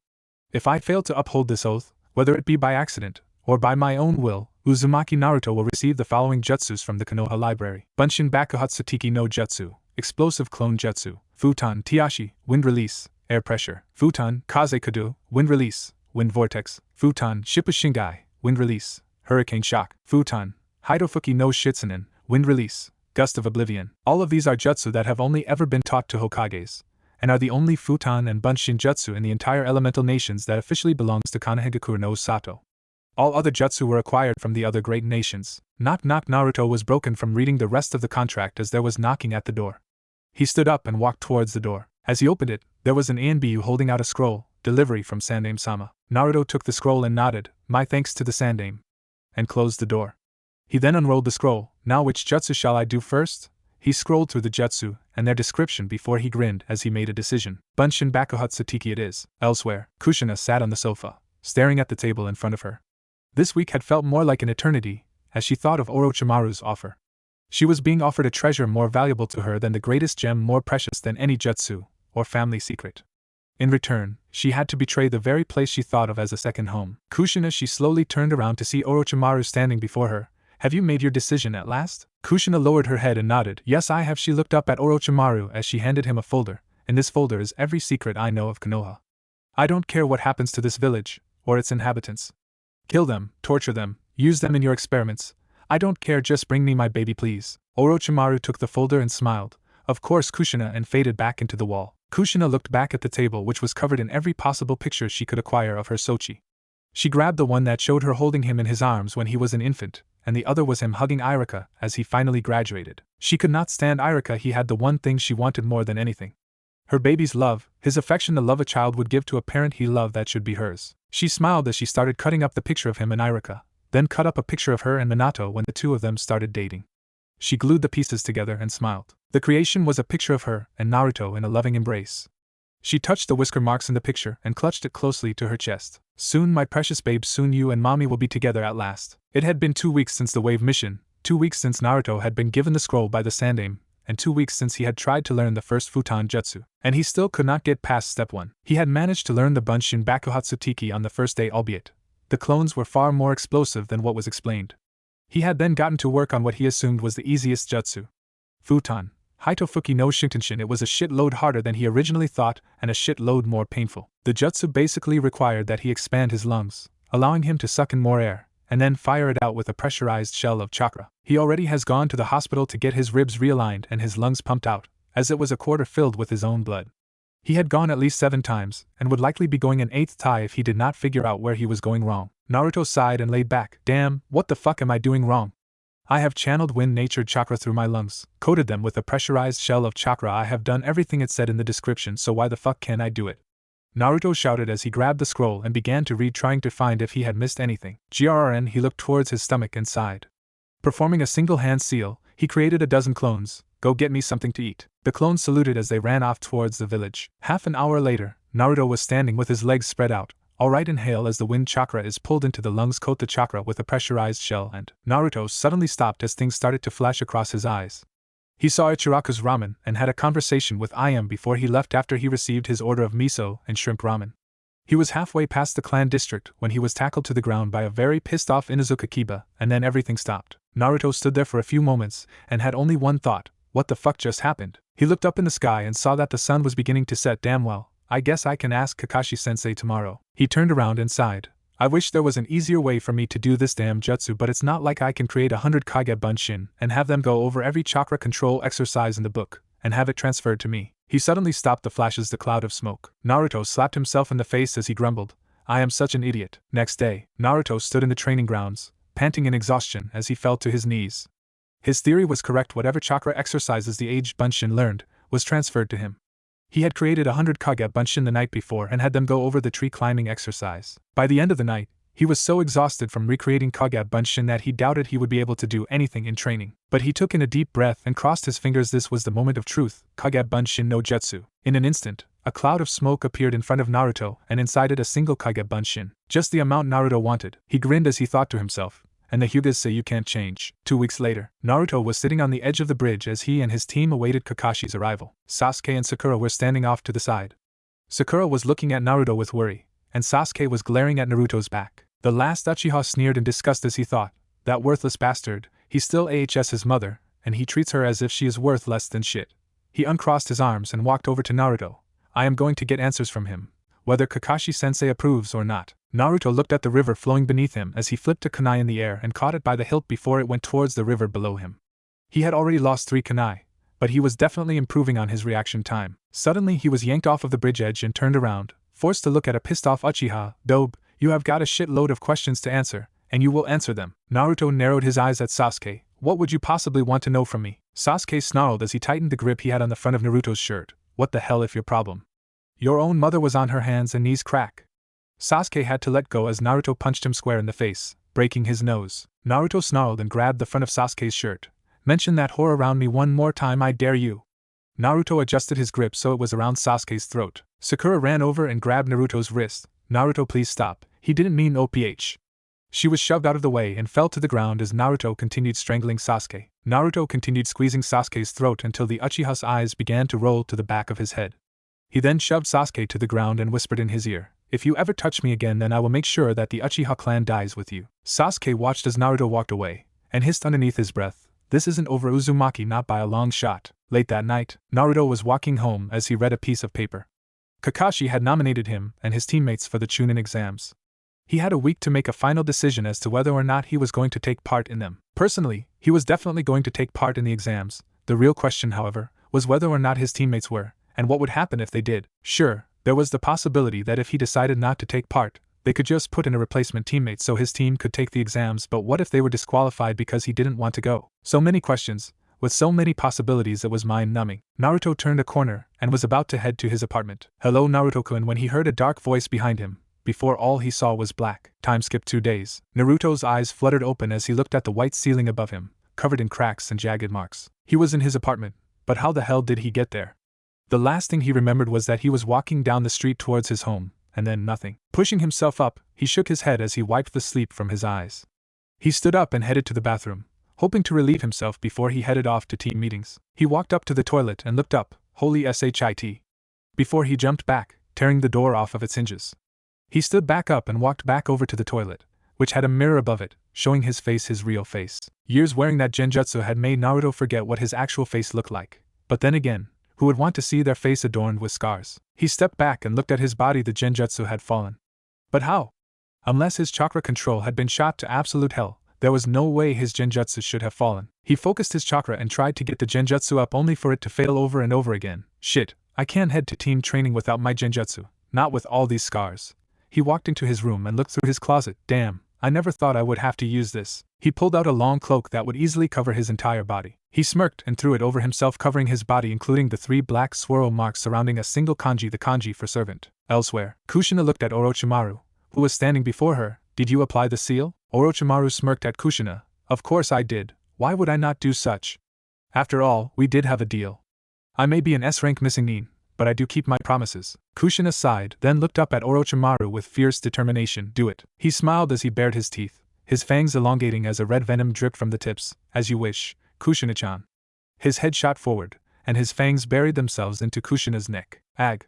She screamed in pain as Orochimaru bit into her neck, allowing the crimson venom to flow through her veins.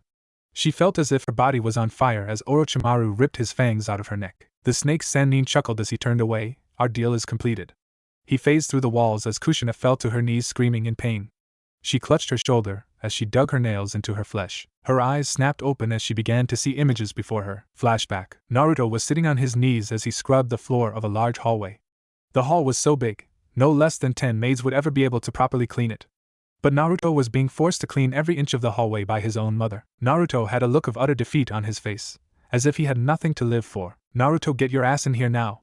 Naruto flinched as he heard his mother's voice. I said now. Naruto quickly ran over to the direction of his mother's voice, fearing what would happen if he didn't. As he entered the room, he saw his mother standing before him, a look of anger on her face. He lowered his head as he shivered in fear. Why yes, Keikaze-sama? Kushina grabbed Naruto by his hair and hoisted him up, eliciting a yelp of pain from him. Do you see this room?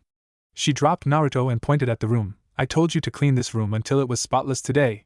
So why the hell is it still dirty? Naruto whimpered as he shied away in fear. Keikaze-sama, why you told me to see clean the hall W when you G got home? I didn't have TT Tim me to F finish. Kushina sneered and backhanded Naruto. How dare you make such lousy excuses? She turned and left the room. No supper for you tonight. She slammed the door behind her as the 3-year-old was left in the room. End flashback. Kushina fell onto her side, tears streaming down her face as more and more memories passed across her eyes. I am so sorry, my Sochi, I wasn't in the right state of mind, please forgive me. Kushina's eyes scrunched shut as she was forced to view another memory. Flashback. Naruto was running towards the Namikaze compound, several bags of groceries in hand. His mother had sent him to the store to grab some food. It was a hassle, especially since he had to use his own money, and was always overcharged for goods. He entered the clan district and saw the Namikaze compound in the distance. He sighed in relief. Just a little bit further and OPH, he was tripped and fell over, dropping the groceries as he fell. He looked up to see the hateful eyes of several members of various clans. Hey, it's the demon. Get him. Naruto shot up and grabbed the bags as he tried to outrun the growing mob behind him. He saw the gates. He grabbed the gates and pulled on them to find they were locked. He panicked and began to yank on the gates as he shouted, shit, shit, shit. He looked up at a window and saw his mother just standing there, watching as he tried to open the gates. He shouted as he grabbed the bars, Kasama. Please open the gates. Kushina merely grabbed a bottle of sake and guzzled it down, walking away from the window. Naruto screamed as the mob finally reached him. Kei-sama. End flashback. Kushina dug her nails so deeply into her flesh that if she were to pull back, she would tear her own skin off. She had often sent Naruto out to grab groceries, and she would sit at home, drinking away her sorrows. Her eyes snapped back open as the last memory came before her. The night she drove her son away. Flashback. Naruto was sitting in his room. Well, it was more like a cellar closet. The floors were hard, cold, and uncomfortable, and the only thing he had to keep himself warm was the clothes on his back, which were too small for him, and moth-eaten. He looked at the ceiling and cried, H happy B birthday T to me, H happy B birthday T to me. He curled his feet into himself as he sobbed. Slam! The door to his closet was thrown open and he was dragged out by his hair. He was thrown onto the ground as the air was knocked out of him. Standing above him, Kushina was stumbling over herself, the telltale smell of sake rolling off of her. Why you demon? She kicked Naruto in the stomach as she grabbed a stake from the wall. How dare you sing when you killed my husband? She grabbed Naruto's hair and sneered, you filthy beast. She stabbed the stake into Naruto's chest, making the young blonde scream in agony. Kushina slapped him as she finished carving Naruto's chest up. I am ashamed to have birthed you. She stepped on his hand and began to apply even more pressure, The only reason you live here is so you can work off your redemption for killing my husband and child. Kushina spat in Naruto's face as she brought her foot back to kick him again. Be glad I have a kind enough heart to let you live under my roof. Just as Kushina was about to kick Naruto, he jumped out of the way and ran up the stairs. Before he plowed out the door, he turned around and glared at Kushina. Fine. You don't want me here? Well, good. Because I am never coming back to this hellhole. He slammed open the door and ran out of the house. The last thing Kushina saw before he ran away was the look on Naruto's face: betrayal, sadness, hatred for her, and flashback. Kushina fell to the ground completely as tears flowed freely, her fingers still buried into her own flesh. Naruto had been only 5 when he left, when she had lost the only remaining family she had left. Kushina sobbed as she curled into a ball. I am so sorry, my Sochi, I am so sorry. As Kushina continued to bawl and whimper on the floor, the bite mark from when Orochimaru bit her began to shift. It became 3 black swirl marks, surrounding the kanji for master. Naruto exited his apartment, covered in his black cloak. He looked around, hoping that nobody would see him leaving his apartment. Luckily for him, nobody was out yet, an advantage. He slipped out and ran down the streets towards the training ground, making certain to avoid the shops that were beginning to open. He finally reached the edge of the forest, where his team's training grounds were. He was halfway down the path when a sharp shot of pain coursed through his body. He lost his balance and tripped, skidding a couple feet as he clutched the origin of the pain coursing through his body. He clenched his teeth and began to dig his nails into the ground. Shit, what the fuck? As quickly as the pain came, it vanished.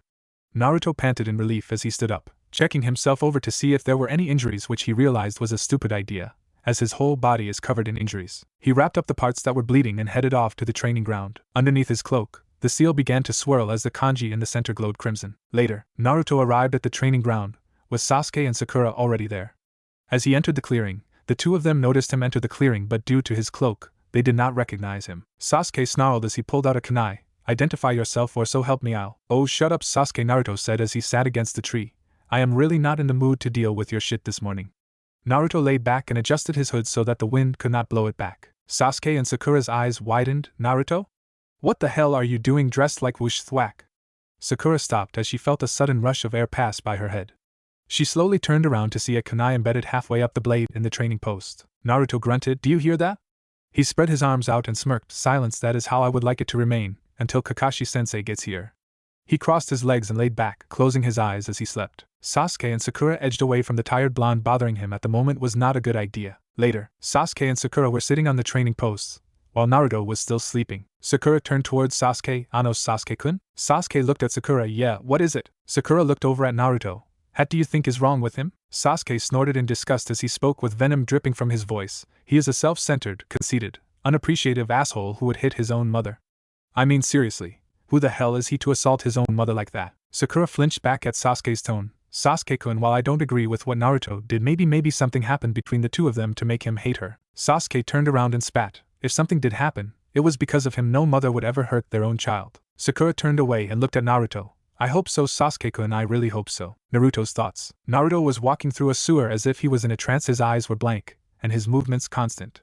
He looked around, as if he was searching for something. Naruto turned and looked in the direction he heard the feminine voice. Naruto, come here, Naruto. Naruto began to walk down the hall, the same blank look on his face. As he walked down the hallway, the voice grew louder and louder. Finally he stopped in front of a door that had 3 spirals surrounding a single kanji. He pushed open the door and walked inside. Inside the doorway was a large living room with beautiful furniture and a fireplace. Naruto walked towards the chair, where a soft hand was laid out on the arm of the chair. Naruto! Naruto's eyes blinked as the room faded away, before he was shot out of his mind. Outside, Naruto's eyes snapped open, and he found Kakashi in front of him, shaking his shoulders. Naruto, wake up, damn it, I said wake, crack. Naruto buried his fist in Kakashi's jaw as he shouted, I am awake for the love of Kami. Damn, he rotated his arm as he groaned. I think you threw out my damn shoulder, you prick.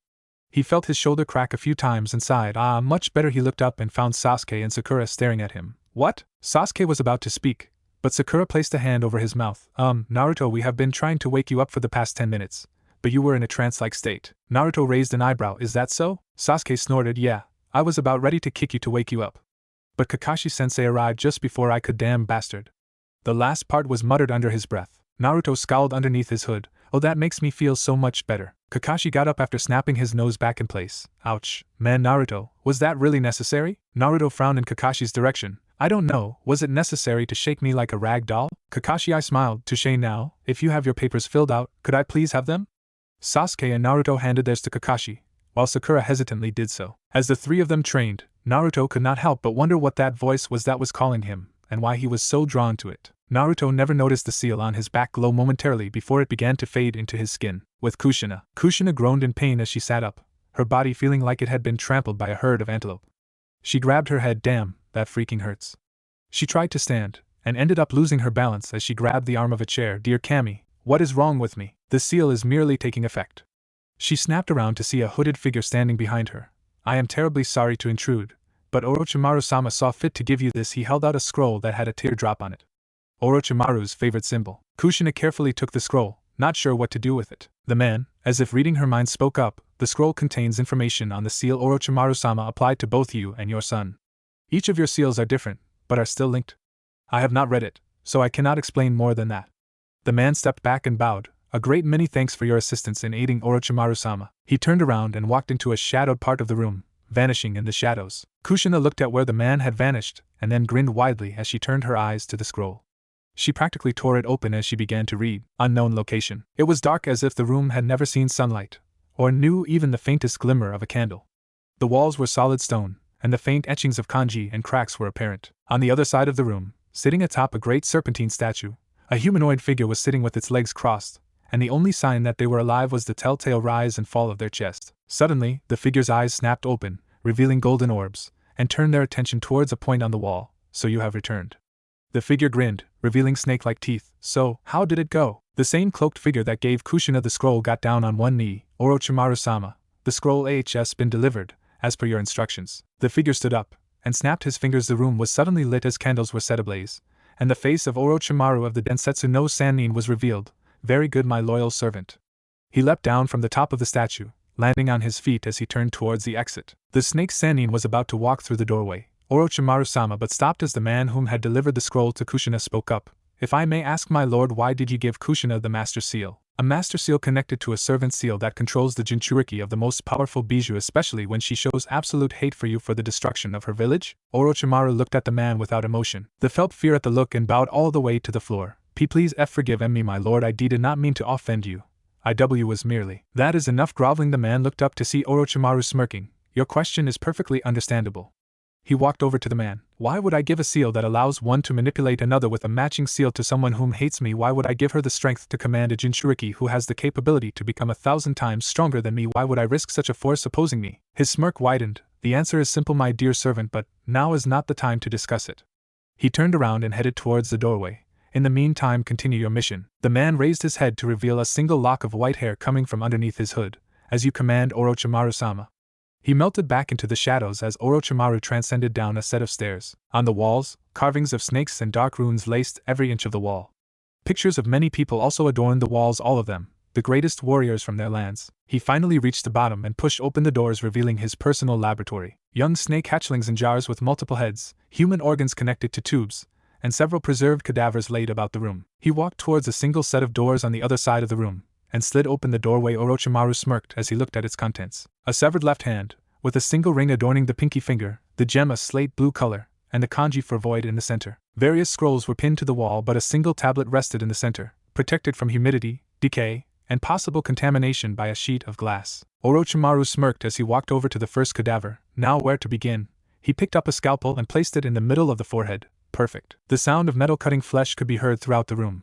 Only a dark chuckle being heard besides it. Time skip. Chunin exam day. Team 7 walked past Kakashi as he explained how if one of them refused to partake in the exams, none of them would be allowed to continue. Naruto basically turned it out, as there was no reason to explain it after the fact. Once they walked inside, they found themselves staring at a group of genin larger than any he had ever seen before. He looked around and saw many teams from Konoha, some of which were as old as Kakashi-sensei. If we have genins as old as our senseis, then how the hell is Konoha the greatest of the hidden villages? It was a good question, as when he looked around, he saw that many of the genin from other nations looked no older than 16 at most, still old, but not so old that it was pathetic. At least they had some battle scars. The entire group of genin stared back at him, and his team, those that came from Konoha, were shocked by his new look. He had finally managed to get the genjutsu up, but there were still some problems, as it left some of his facial scarring visible. It was nothing major, but it was new to the Konoha genin. He had also changed his wardrobe. He now wore an orange jumpsuit with black arms and shoulders, and a black cloth replaced his blue one for his headband. Shippuden outfit. Hey Dobe! Naruto turned around to see Inuzuka Kiba walking towards him, I got a few words to say to you. He grabbed the front of Naruto's shirt and snarled, "Where the hell do you get off, bitch, slapping your own mother like ahahaha?" Naruto squeezed Kiba's wrist, forcing him to let go before he shoved him backwards, knocking into a genin team from aim. Naruto snarled as the Inuzuka got up, "Touch me again, mongrel, and I will feed you your pet on a stick." Kiba growled as he began to stalk over to Naruto. "Hey you guys, you ought to keep it down, other teams here are pretty damn testy."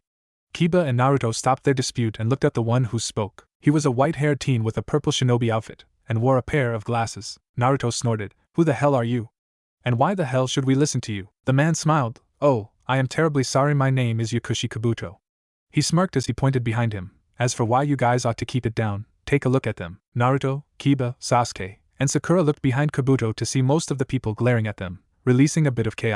Naruto snorted and released a ki of his own, making the rest of the genin flinch back, weak. Kabuto raised an eyebrow and looked at Naruto. "Impressive, I can honestly say that was the first time I have seen a green as a grasshopper's ass genin scare a bunch of veteran genin." Naruto shrugged his shoulders. Zabuza was scarier than those punks. On the other side of the room, 3 individuals, all of them wearing headbands with a musical note on it, were looking at the blonde. One looked like a mummy with metallic gauntlets, another had spiky black hair and had an arrogant smirk on his face, and the other was a girl with long black hair tied in a ponytail. The mummy man looked to the others. "That's the one." The spiky-haired male snorted, "Him? Oh please." Why would he was silenced as the girl slapped the back of his head. "Shut it, Zaku, we are in a room filled with people. Do you honestly think talking about why we are here is a good idea?" The mummy man looked at the now-known Zaku. "For once, I agree with Kin, you have a bigger mouth than you are worth." Zaku snarled at the bandaged man, "Oh shut up Dosu, or so help me I'll bang." Zaku was silenced as Kin smacked him over the head with an iron bar. "Would the two of you shut the fuck up? We are here to observe the contestants, not prove which of you is dumber." She said it silently and with a hiss, forcing her 2 teammates to shut up. Team 10 and the rest of Team 8 jointed Kiba and Team 7 as they spoke with Kabuto, who had brought out his Nin info cards. "So, is there anybody specific you want to know about?" Kiba and Sasuke spoke at the same time. "Uzumaki Naruto." Everyone looked at the two of them as if they had gone crazy. Kabuto frowned. "And you even know their name? That ruins the fun." He pulled out a Nin info card and charged chakra into it. Once it was charged, he looked at the card, raising an eyebrow in confusion. I think somebody might have tampered with my cards. There is no way a new genin AHS done this." He turned the card towards them, shocking everyone there. Uzumaki Naruto, born October 10th, 0 AK, after QB, parents, classified, ninjutsu, high, genjutsu, below average, taijutsu, above average, notable traits, blonde hair, blue eyes, whisker marks. Beyond Kage level reserves. Feats, completed an A-rank mission before graduation, killed 2 mid-B-rank nuke Nins, 1 A-rank nuke Nin, and an A-rank unregistered Nin, and massacred an army of thugs in less than a minute. Everybody stared at Naruto in shock. Naruto, the dobe of the academy, he accomplished that. Kabuto looked at his card. "I swear, this card must have been altered. Nobody in Konoha's history has that kind of track record." Naruto smirked. "Until now, that is." He grabbed Kabuto's card. "And if I have anything to say about it, nobody else will know." The card was torn apart before the pieces were dropped back into Kabuto's hands. The white-haired genin looked at Naruto. "This boy is more than I originally thought. Orochimaru-sama should know about this." Poof! A large cloud of smoke erupted in the middle of the room, and revealed a large bear-like man surrounded by a large group of Chunins. "Alright you maggots. Welcome to the first stage of the Chunin exams. I am your proctor, Ibiki Marino." 5 minutes later, Naruto sighed as Ibiki finished explaining the rules. He hated written exams. He may have worn a mask of stupidity, but he truly sucked at written exams. Naruto grabbed the pencil and looked at the first question, only to raise an eyebrow in confusion as the words seemed to shift around and form entirely new ones. "Do I have dyslexia?" He looked at the paper to see what it said. "My Sochi, do not hate your Ka-chan, please come back to mommy." Naruto shook his head and looked back at the question, to find it was back to normal. What was that? He looked up at the clock only to curse. 15 minutes had already passed. "Shit, I don't have time to worry about this." Naruto then went about trying to answer the questions in front of him. Elsewhere, Kushina sat on an armchair as she looked at the mural she had made of Naruto, using every possible picture she could find. She caressed their cheeks. "My Sochi, do not hate your Ka-chan, please come back to mommy." On the back of her neck, the mark glowed as the mark swirled around the kanji. Naruto cursed as he looked at the test in front of him. There was no way in hell he could answer these, not by a long shot. He would be lucky if he managed to get one of them right, or even come up with an answer that didn't sound like he pulled it out of his ass. Come on, how the hell was he supposed to know the trajectory of a kunai launched 12 feet in the air towards a pine tree with a northeasterly wind? This was stuff he knew even Sakura would have trouble with. It was fucking ludicrous. Naruto looked up at the clock and felt his heart nearly stop. How the hell was time going by so fast? He only had 15 minutes left to go of the exam before the 10th question would be handed out. He inwardly prayed that somebody somewhere could help him. With Kushina. Kushina sat down on her chair in front of the mural of Naruto she had constructed, and on her lap, the scroll which Orochimaru's servant had given her, lay rolled out. She held it up in the candlelight of the dark chambers, as she examined the writings, and she was shocked when she came upon something. See through the eyes of the one bearing the matching seal, whether they know it or not. Kushina read through the scroll, reading through the directions. Charge a minuscule amount of chakra directly into the seal to allow you to access the seal's hidden eye. This will allow you to see through the eyes of the one who wears the matching seal. Kushina needed no more invitation than that. She quickly charged the said amount of chakra into the seal and collapsed as she felt a pull on her mind. It felt as if she was being pulled through a tornado, and thrown about as she focused on the chakra she was inputting into the seal. The world spun around her as if she were in the center of the eye of a tornado, and then suddenly it stopped. She slowly opened her eyes, to find a blurry scene, but it slowly began to clear, and she could see what was before her. She grinned inwardly as she realized where she was. I am looking through my Sochi's eyes. Why? Kushina wanted to jump around for joy, but stopped when she saw what her child was looking at and was immediately filled with rage. How dare they present my son with a test he has no chance to pass? She was already thinking of the horrible ways she would murder the proctors and all those who dare to try and stunt her child's growth through the ranks when she remembered another portion on the scroll. While viewing through the eyes of the one whom bears the matching seal, just think of what you want to have the bearer know. Kushina smirked and looked over the questions. They were hard, extremely hard. It would be impossible for anyone with an abnormally high IQ rating to answer them. Luckily Kushina had just that. Naruto POV. Naruto cursed as he looked up at the clock, only 10 minutes left to go.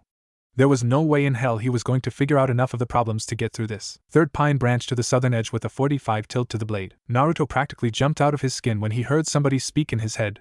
What the? He looked at the question. The voice in his head had just given him the damn answer, but how? Naruto shook his head of those thoughts. Don't question it. Just be thankful you have the damn answer. Naruto quickly went about writing the answer, inwardly thanking the voice in his head. Naruto then looked at the second question. You are surrounded on all sides by enemy shinobi. You are depleted of chakra and use Kowarimi with one of the enemy shinobi and throw a smoke bomb in the confusion to make your escape. Naruto knew that somehow, listening to voices in your head was bad, but then again, they did have good ideas. He quickly wrote down the answers as the voice in his head gave them away. He would have to find some way to repay the voice in his head someday. Kushina POV. Kushina felt her heart skip a beat at Naruto's thought. Oh my Sochi, thank you so much. She inwardly hugged herself, thinking of having her son repay her. A hug, a kiss, a night where we are together as a mother and child. Kushina was thinking happily to herself as she thought of all the possibilities. Finally, at long last, my Sochi and I can be together. Oh, how I have longed for this. Ever since. Kushina stopped her train of thought and sneered. Curse you Minato, you took my chance of being a mother from me. You worthless bastard. She shook in rage. How dare you try to use my Sochi for your own sick ideals. She spent several moments ranting inwardly until finally she took a deep breath and sighed. Calm down Kushina. The past is the past. Minato is out of your life now. But your child needs your help. She looked out of Naruto's eyes and she felt immense terror. The 10th question had come. General POV. Ibiki snapped. Alright you maggots, put your pencils down and listen up. As he watched all the contestants put down their pencils, he smirked, before replacing it with his usual scowl. Now before I give out the 10th question, I am going to let you know a few more rules. Temari stood up and shouted, what more rules? Are you fucking kidding me? Ibiki snapped his head towards Temari. No, I am not kidding you. Now sit your ass down. Or so help me, I'll boot you out of the Chunin exams faster than you can say bunshin. Temari swallowed the lump in her throat and sat down. She had no desire to piss off this man. Ibiki turned towards the contestants. Now, before I was so rudely interrupted, he sent a glare towards Temari, who shook with fright. I was going to explain the rules. He cast a glance at everyone, judging their reactions. Now before I explain the rules, I wish to let you all know that you have the choice to take the question, or not. Kiba stood up. What? Then what the hell is the point of giving the 10th question? Ibiki snarled at Kiba. Maybe if you would shut up and let me finish, you would find out. Kiba grumbled as he sat down while Ibiki looked back at the assembled genin. As I was saying, you have the choice to take the next question or not, but if you don't take it, then you automatically fail. One of the students shouted, then of course we'll take it. What kind of a dumb rule is that? Ibiki smirked. But if you do take it, and you get it wrong, you are forbidden from ever taking the Chunin exams ever again. The room was so quiet you could hear a feather hit the floor. Kushina POV. Kushina was absolutely livid as she glared at Ibiki. This man had the gall to try and deny her child a chance to become a Chunin. How dare that loathsome little runt? She swore to make him suffer. Naruto POV. Naruto shook at Ibiki's statement, forbidden from ever entering the Chunin exams ever again. He had to be bluffing. There was no way this guy had that kind of power to bar them from the Chunin exams, never to be promoted to Chunin. It was downright ludicrous. Naruto sat still as team after team left the room, not wanting to be barred from the Chunin exams, thinking that they could take it next time. Finally, only half of the original amount still remained. Ibiki watched over them, waiting until there was no sign that anybody else was going to leave. He inwardly smirked. Seems I scared quite a few of them off. A shame that only 6 teams from Konoha made it this far. Out of all the contestants, it seemed as though Konoha, the strongest of the hidden villages, produced the most amount of failures this time around. It was a shame really. Then again the academy standards had been rather lax lately. After a few more minutes, Ibiki smirked. Now before I give the final question I wish to let all of you know that each and every one of you. Kushina POV. Kushina snarled inwardly. I can't take this anymore. No way am I letting this bastard impede what I have worked so hard to set in motion. She applied more chakra to the seal as she remembered another part of the seal. With enough chakra, the bearer of the master seal can take brief control over the wearer of the servant seal. She applied the chakra and inwardly thought, forgive me my Sochi. General POV. F.A. Ibiki was suddenly cut off by Naruto slamming his fist on his desk and shouting, for the love of Kami would you just give us the damn question already? I am so sick and tired of waiting. 'Cause I know for sure that my enemies aren't going to be merciful enough to talk before they give me their damn ultimatums. Ibiki gave Naruto a hard look. You have some guts, kid. You do realize that if you take the question and fail you. Naruto shouted again. And just how the fuck is that different from everyday shinobi life? If you take a mission and you fail to succeed in the mission, people might die. If you succeed, however, you are all the stronger for it. The difference is that there is no take it now and deal with it later option in real life, so just give us the question or just shut the fuck up already, you stupid bastard. Everyone stared at Naruto as he stared down the bear-like Jonin interrogator. Everyone had the same thought on their mind. Is he insane? Kuku. Everybody turned their heads towards Ibiki, who was chuckling. Kuku ha ha ha ha ha ha ha ha ha ha ha ha. Finally, a snot-nosed brat who isn't a moron. It's about damn time. I was getting real sick and tired of failing so many worthless Chunin candidates. He walked up to Naruto and slapped him on the back. You're alright in my book, kid. He looks at everybody. He thankful this kid is here. I was about ready to fail every last one of you. He walked back down to the desk and smirked as he held up his hand. 3, 2, 1. Crash. The window to the room shattered as a black blur shot out and revealed a large banner that said, Mitarashi Enko, Proctor of Exam 2, and in front of the banner was the same scantily clad woman he met before he went on his first C rank. Enko grinned widely. Alright maggots, quit your celebrating because now you're in hell. My hell, bwahahaha. Time skip Forest of Death. Essentially the same thing happens as in canon. But Kiba is the one who gets his cheeks sliced, not Naruto's. Naruto walks out of the tent, clutching his head in pain. Kami, damn it, what the hell happened to me? Why the fuck did I say that?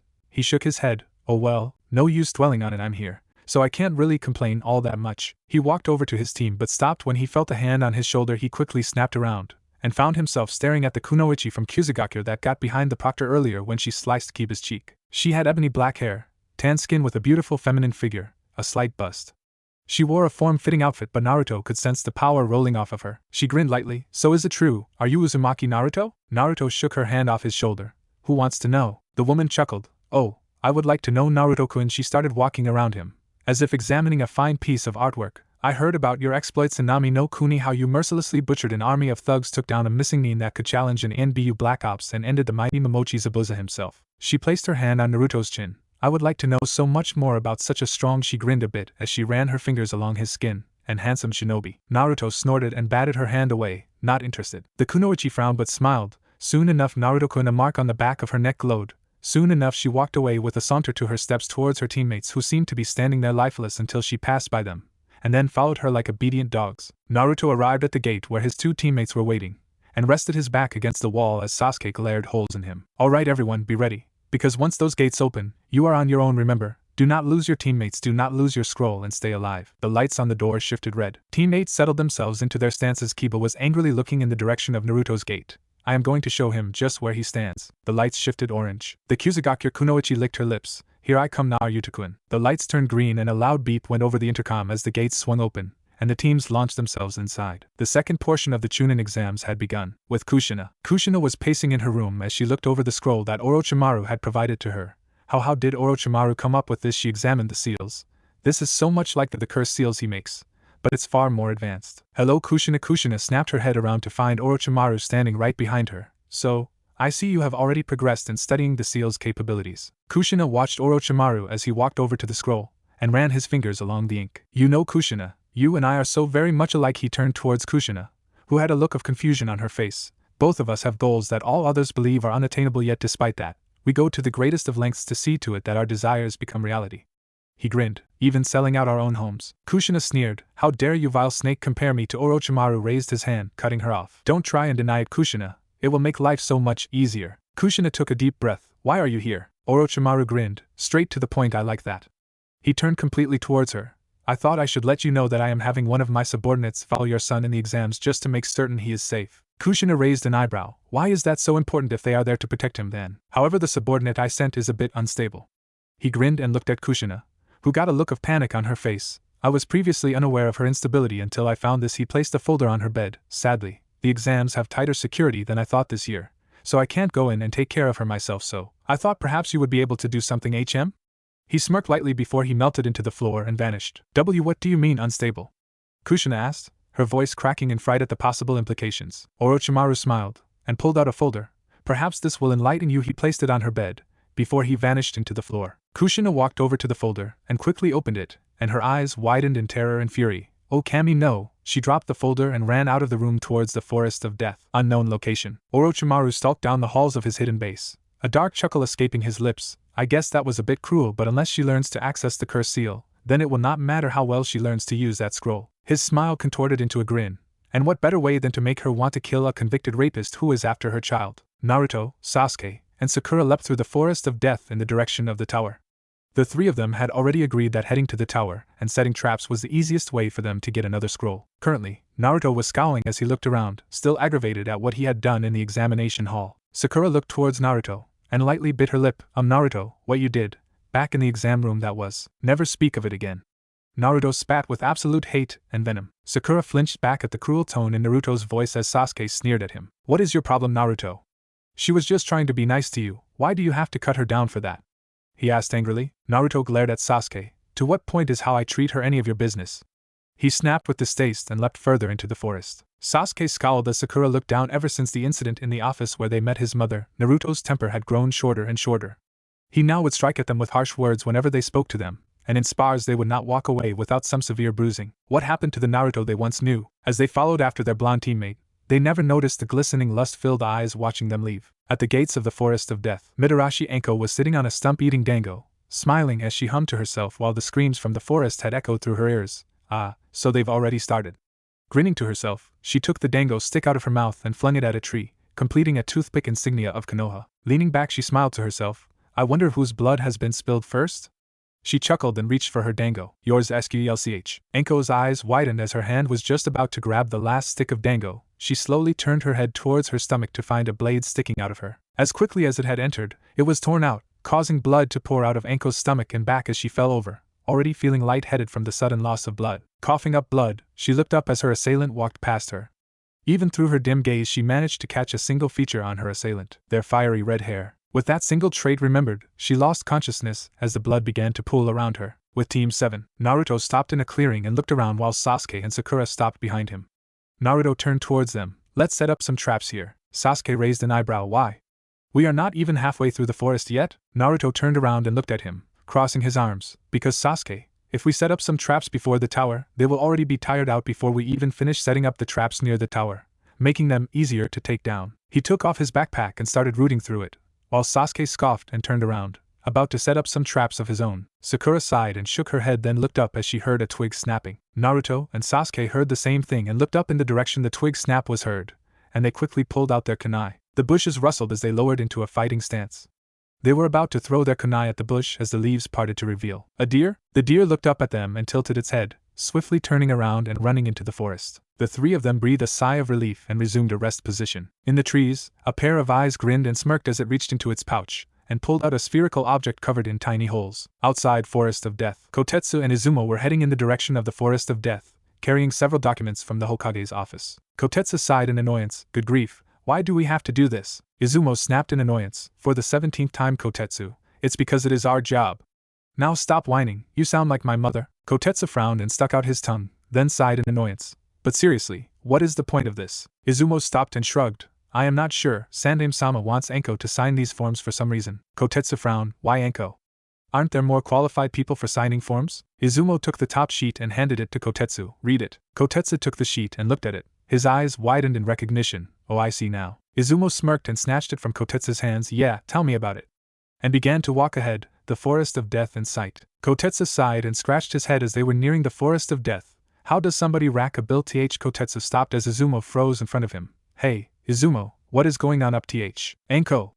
Izumo shouted as he suddenly dropped all the forms in his arms and ran towards Anko, who was lying in front of the fence to the Forest of Death, a pool of blood underneath her. Shit! He looked up at Kotetsu, whose eyes were wide in shock at what he was seeing. Kotetsu, go get help, now!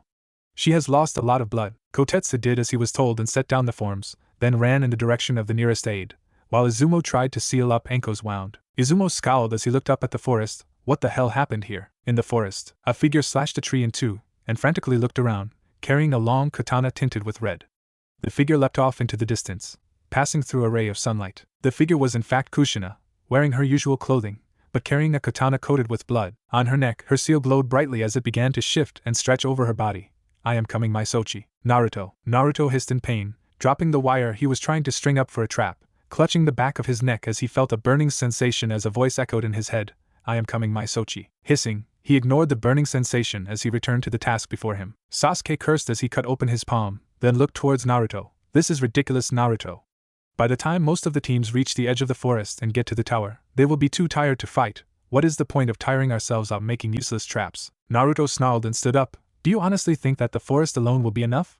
Most countries have their genin go through environments like these every day, so no doubt some of the teams are not only going to make it, but they are also going to be strong enough to fight us. If you are so worried about that, use that power you used in Wave to kill them. As the two argued with each other, Sakura sighed and sat down, hoping they could work things out like they used to. Thump. Sakura turned her head in the direction she heard the sound, and saw a spherical object roll across the ground, covered in holes, and it began to hiss. Sakura's eyes widened. Oh shit, and she turned towards Naruto and Sasuke. Get due. It was too late. The sphere exploded, sending a hail of Saban, glistening as if they had a transparent fluid coating the points. The Saban stabbed into Sakura, Sasuke, and Naruto. Sakura immediately began to feel drowsy and fell over, unconsciousness claiming her, with Sasuke following suit. Naruto groaned as his vision became bleary, and slowly looked down. He had been hit all over his arms and neck with the Saban, but the Kyuubi was keeping whatever it was lacing the Saban from affecting him for now at least. Kakukumai, so my special venom did not affect you, cutie. Naruto's eyes widened as he swiftly turned his head, hissing in pain as he agitated the Saban, and for a split moment, he managed to make out the figure of their assailant. The figure was the same Kunoichi who was putting the moves on him before the exam even started. Naruto stepped back, and hissed in pain as he fell to one knee, his vision becoming even blurrier as his body began to feel tired. What the hell did you do to me? He snapped out, his words slurred as whatever it was in those Saban was taking effect. The woman giggled to herself as she reached up towards her top and lightly gripped it. Oh, just my special tranquilizer. She ripped off her top, revealing her bare as she sauntered up towards Naruto, removing any remaining pieces of her top. Naruto tried to stand, but fell over right towards the woman, who caught him and grinned, lust evident on her features. She licked her lips, and in a swift motion pressed her lips against Naruto's, gasping as she forced her tongue into his mouth, moaning deeply into the sensual kiss. She then broke the kiss, a trail of saliva connecting their lips before she eagerly lapped up the saliva. Naruto growled as he felt the Kyuubi's yuki start to leak its way into his body. The woman grinned as she wagged her finger. There will be none of that. She cracked her fingers as she charged chakra into her fingertips and cried, Gojo Fuin, and slammed her fingertips into his stomach. Immediately, Naruto felt the presence of the Kyuubi's yuki fade, and his blurry eyes grew even more blurry, and his body felt even heavier. The last thing he heard before unconsciousness claimed him was, now that the pest is gone, let's get to the fun part. Outside the Forest of Death, Hiruzen Sarutobi, and a large group of ANBU had gathered around where Anko had been attacked.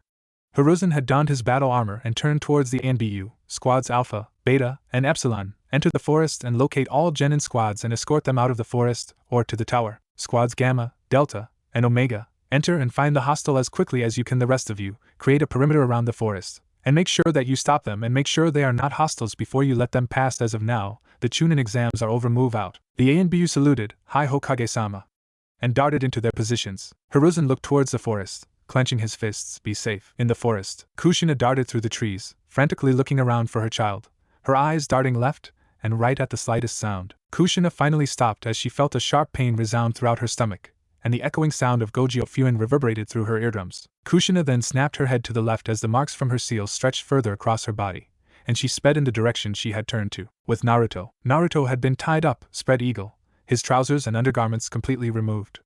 His eyes were still closed, still unconscious from the Kyuubi's yuki being sealed off from him, and the poison lacing the Saman. Meanwhile, his assailant had stripped herself of all her clothes, and was now simply caressing her body, pinching her and rubbing her womanhood to arouse herself. The woman grinned as she stopped pleasuring herself, and allowed her juices to lightly trickle down her legs as she walked towards the now pinned and unconscious Naruto. She then got onto all fours and crawled over to him.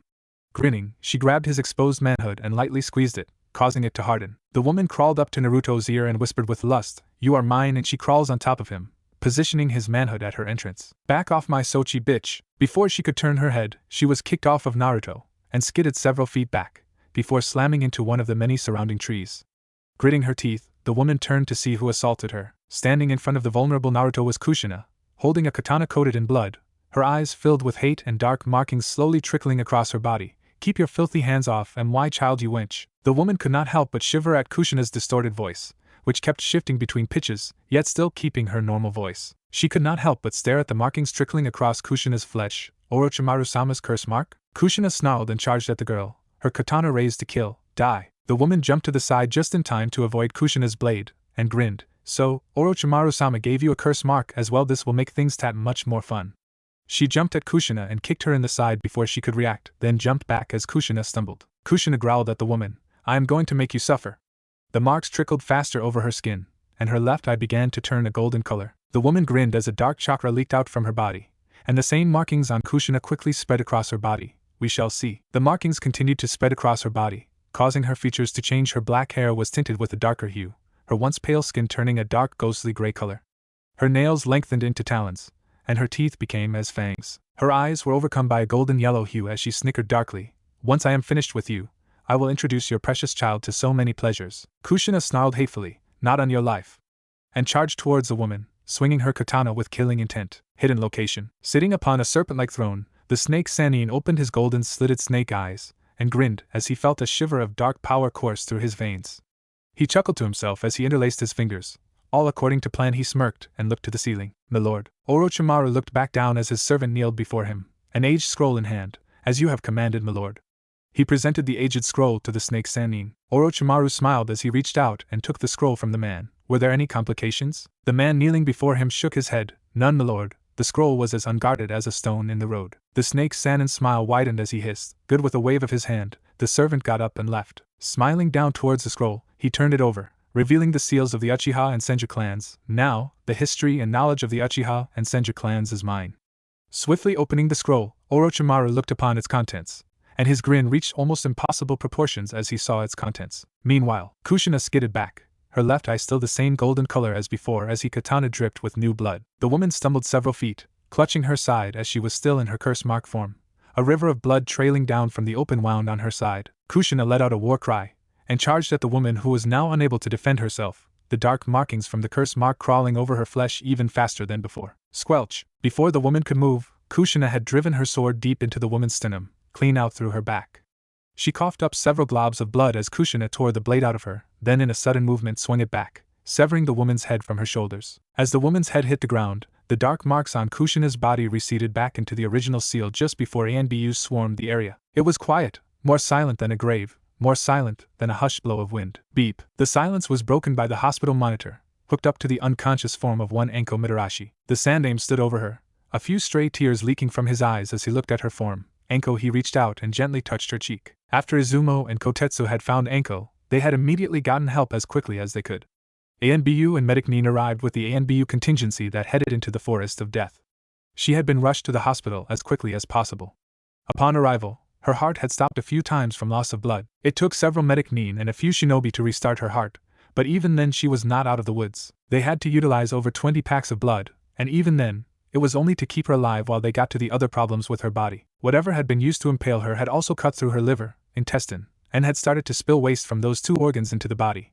And just as they were finishing up fixing the organs, they had to carefully remove all the waste, lest an infection erupts. They had managed to save her life, but at a cost. The Sandaime lowered his head, as he thought of how he was going to tell Enko the news when she woke up. Sighing, her turned to his side where the head medic was waiting. "Yakushi-san, what did you manage to find from her injuries?" The aforementioned Dr. Yakushi looked at his clipboard, which displayed every last inch of detail they managed to recover from examining her wounds. "We managed to isolate the type of weapon used to attack her. It was a smooth blade, heavily sharpened, and was made with a typical groove structure found on many blades." The Sandaime sighed and rubbed his temples, so it could be anything from a wakizashi to a katana. He sighed and looked down at Enko, who had to be hooked up to a breathing apparatus. He could not help but let a tear fall in a way. He almost wished she never woke up, just so she would never have to hear the horrible news. Knock knock. Hiruzen turned towards the door, then looked at Dr. Yakushi, who nodded his head. Hiruzen nodded back and spoke. "Enter." The door was opened, and an ANBU entered the room. "Sandaime-sama, I am here to deliver my findings on the intruder." The Sandaime looked at them. "Speak." The ANBU nodded and presented their findings. "We were able to make an identification on the genin. She was a Kusugakure genin, specifically one who had been convicted for rape 2 years prior. Just before her conviction could be placed, she managed to flee the village. Hiruzen frowned. And why was she not placed in the bingo book? The ANBU passed a single sheet of paper, which Hiruzen quickly skimmed through. She was the daughter of a noteworthy political figure within Kusagakure, who likely pulled some strings so his daughter would not be placed in any bingo books. Hiruzen sighed and shook his head. He then looked at his ANBU. Anything else to report? The ANBU was silent. Hiruzen frowned. Well, the ANBU gulped and spoke. The elders are waiting to speak to you in the lobby in regards to your decision towards Team 7. Hiruzen groaned as he massaged his temples, before he stood up and exited the room. Could this day get any worse? Namikaze's home. Kushina was pacing back and forth within the library, at times sitting down to examine the scroll Orochimaru had given her for the seal on her in Naruto, unconsciously reaching up to her neck, to trace the mild indentations the seal made in her skin. That dark, twisted power that had flowed through her, the pain she felt when her Sochi was adhered with the Gojyo Fuin. What in the hell had Orochimaru put on her and her Sochi's bodies? She could still feel those corrupted markings crawling across her skin, wrapping her body like a spider cocooning a meal to be eaten for later. She shivered to herself. Whatever that power was, it was nothing human, not by a long shot. As she looked back towards the scroll, she wondered to herself, was all of this worth it? Just to get back her son, who she had pushed away to begin with? Was it worth all the sacrifices she had to make? She lowered her head as doubt clouded her judgment before they snapped open, and a fierce glow entered them. Yes, it was all worth it. She had lost her chance to be a mother once. She will not lose it again. I knew we were alike, you and I, Kushina? Kushina's eyes widened before she snapped around, looking directly behind her, in the direction she had heard that oh-so-familiar voice. In the shadows, the golden snake-like eyes of Orochimaru were practically glowing with what she assumed was excitement, or at least whatever excitement Orochimaru could ever show to begin with. She shook her head and narrowed her eyes. Orochimaru, I want answers, now. Orochimaru chuckled as he exited the shadows, revealing himself to Kushina. Of course you do, dear Kushina-chan. After all, I am sure you have so many questions that you crave answers for. Kushina sneered and snapped at him. Don't mock me, Orochimaru. Just tell me what I want to know. What was that power that was flowing through me before? I know for a fact it is nothing like the curse marks you created. What the hell allowed you to put a connection between me and my Sochi? What the hell could you possibly gain from any of this? She near shouted as she shot off, killing intent towards the traitor Sannin. Orochimaru chuckled and looked at Kushina. My, such good questions. He looked towards the scroll. However, I am disappointed you did not try to see the answers for yourself. Kushina's eyes narrowed. How could I? The only thing you have given me is that scroll, and that does not tell me a damn thing. Orochimaru smirked and looked at Kushina. Doesn't it? Kushina was confused. What do you mean? I look at that scroll from every angle I could think of. There is no hidden ink. There is no secret message hidden within the lines. There is absolutely nothing. Orochimaru sighed half-heartedly and wagged his finger. Shame on you, Kushina. I expected this lack of observation from your dear departed husband, but from you as well? At the mention of Minato, Kushina launched herself at Orochimaru, pinning him to the wall. Don't you ever mention his name in my presence again. Orochimaru grunted as he was pressed against the wall, but a dark smirk graced his features. Oh. But it seems my mentioning of him gave you the key to the next step, my dear. Kushina's eyes quirked when she realized what had happened. Looking towards her arm closest to the mark that Orochimaru had put on her, she saw the markings crawling across her skin. Realization crossed her eyes, and she released Orochimaru from her grip. Orochimaru chuckled. I see that you understand now, Kushina. He simply walked past her and smiled.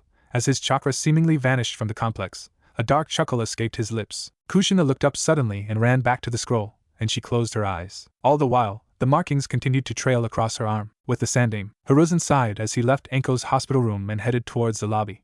He could already feel the growing headache, knowing just how upset the elders were going to be regarding Team 7. As he entered the lobby, he saw his former teammates, Koharu and Hamura, and his longtime rival, Danzo. He sighed and walked towards them, as they looked at him expectantly. With a sigh, he spoke. My friends, could this not have waited until a more prudent time? Koharu was the first to answer. No, Hiruzen, a matter such as this cannot wait. Not at such a critical time for our village's economic standing. Hiruzen frowned towards Koharu. He knew this was about more than economics. Economics? Or do you mean showing off the Uchiha and the last Namikaze? Hamura spoke up as Koharu was about to answer. At this point in time, showing the villages the strengths of two of our noteworthy clans will. Hiruzen snapped. First of all, dear Hamura, Naruto Uzumaki renounced his connection to the Namikaze, and in accordance to Konoha laws, he is now only connected to the clan by blood. But in our laws that is not nearly enough to make him officially a Namikaze. Secondly, despite the fact Sasuke is both an Uchiha by name and blood, one person does not make a clan.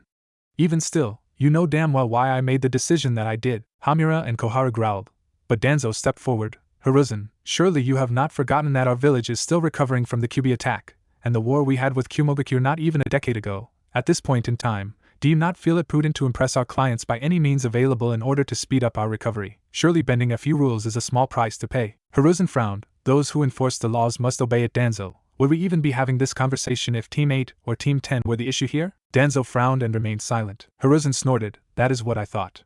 He looked at the three of them. My decision is final, and nothing you can say or do will change my mind towards Team 7. They lowered their heads in submission, albeit reluctantly. Hiruzen turned around and began to walk away. Hamura looked up and spoke. Hiruzen, does Team 7 know of this development? Hiruzen looked back towards Hamura. I have informed Kakashi, who is currently waiting in their hospital room for them to inform them.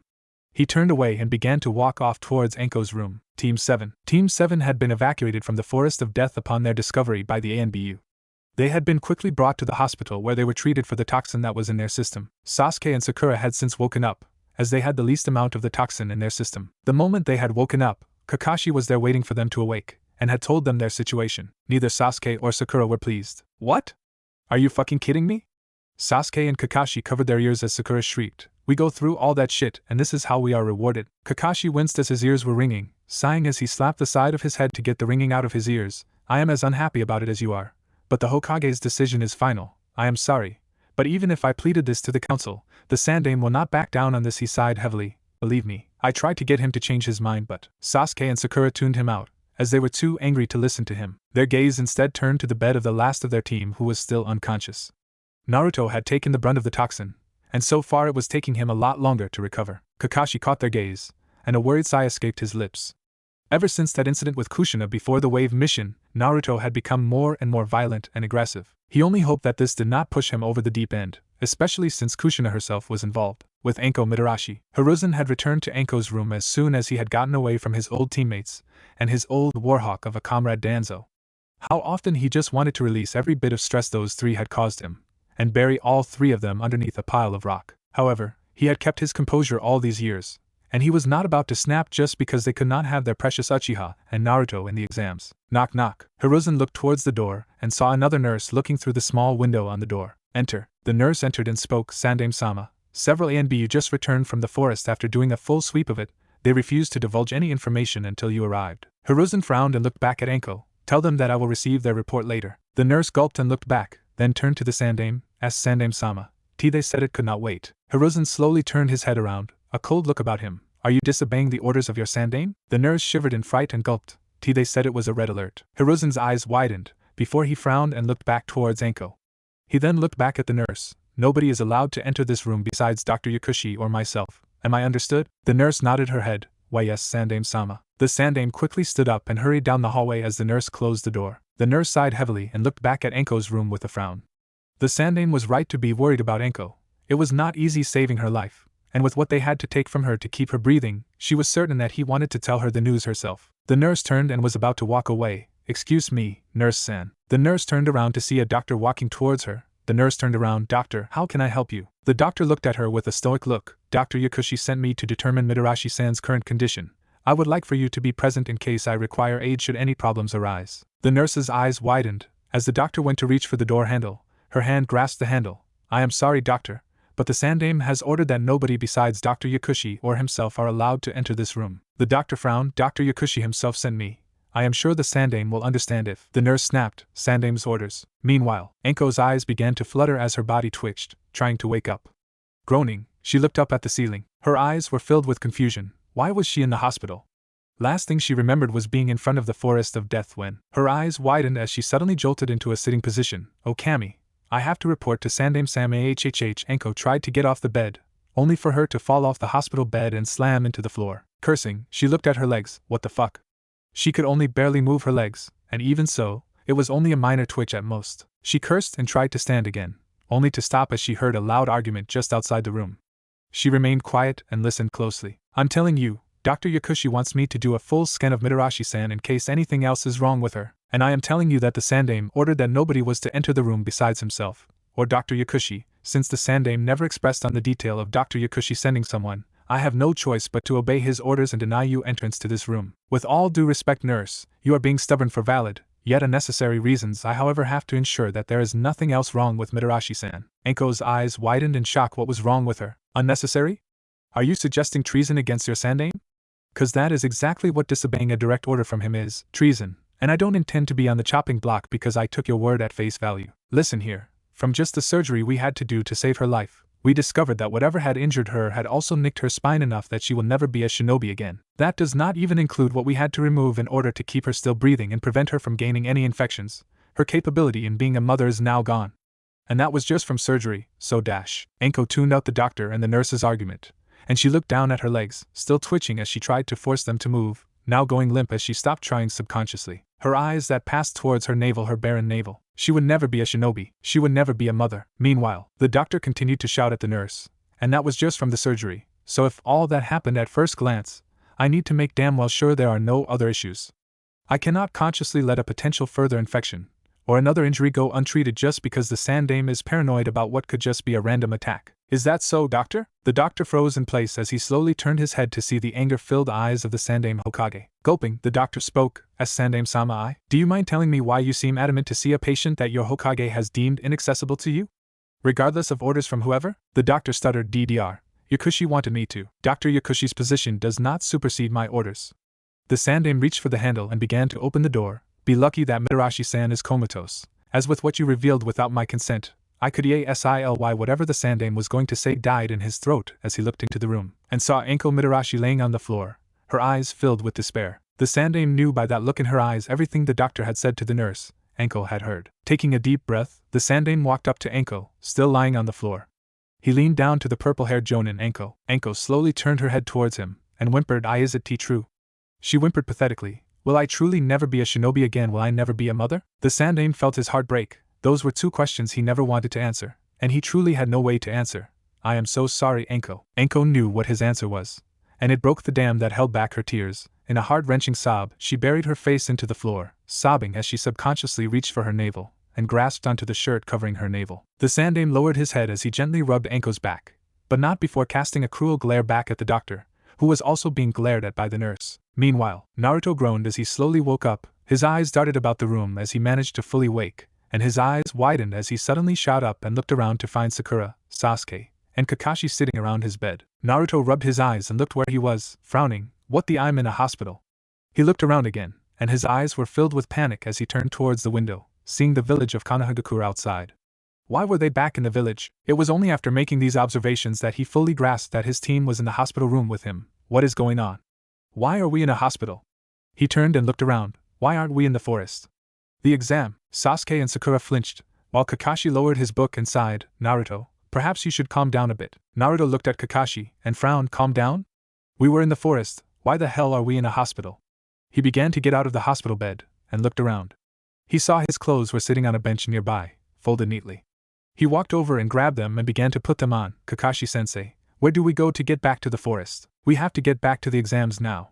We still only have one scroll and Kakashi finally spoke up. Naruto, Team 7 has been disqualified from the Chunin exams. Naruto's eyes widened as he froze as he was putting on his shirt. Silence reigned throughout the room for what felt like an eternity. Finally, Naruto snapped out of his shock and spoke. What? Why?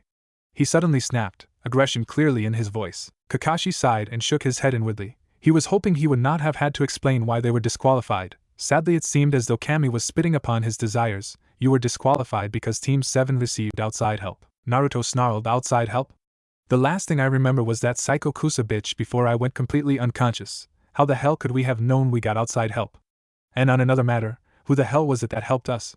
He shouted, his anger at the situation clearly evident. Kakashi sighed. It does not matter. The rules state that if you receive help from outside of the exam, then you and your team shall be disqualified. I am sorry, Naruto, but for now you are just going to have to wait until next time for the Chunin exams. He stood up and was about to head for the door. Who helped us, Kakashi? Kakashi stopped and turned towards Naruto, who had narrowed his eyes. Who helped us in the exam? Who denied us my chance of becoming a Chunin? He asked with gritted teeth. Kakashi frowned. Naruto, I don't think you are in the right state of mind to. Who was it, Kakashi? Naruto snapped with a sudden burst of killing intent shooting out his body, and for his eyes to momentarily slit before returning to normal. Kakashi bit his lip and sighed. It was Kushina Namikaze. Naruto seemed to be frozen in his previous state. Facial expression, stance, even the same level of killing intent was present. After what felt like 5 minutes though, his facial expression began to change to one of apathy, his stance became more rigid, as if he was holding something back, and his killing intent completely subsided. Sakura and Sasuke were standing off to the side, watching the exchange. Sakura finally gained the nerve to speak, and Naruto did not waste a second, and he walked towards the hospital door, pushing past Kakashi and exiting the hospital room. Kakashi let out a sigh as he could feel the migraine coming. Meanwhile, Naruto walked down the streets of Konoha in a daze, his hair covering his face as he headed through the village of Konohagakure. He was in such a trance, he did not realize where he was going, until he found himself standing in the middle of one of the training grounds, looking straight at the training post. Naruto looked to the sky, 1,000 thoughts running through his head. He finally had the chance to become a Chunin, the chance to ascend in rank, the chance to become stronger was finally within his grasp, and the chance to fully sever himself from the village which had caused him so much pain in life. Snatched away by Kushina and Namikaze again. He grit his teeth as his fists clenched until his nails were digging into his palms. Ayag!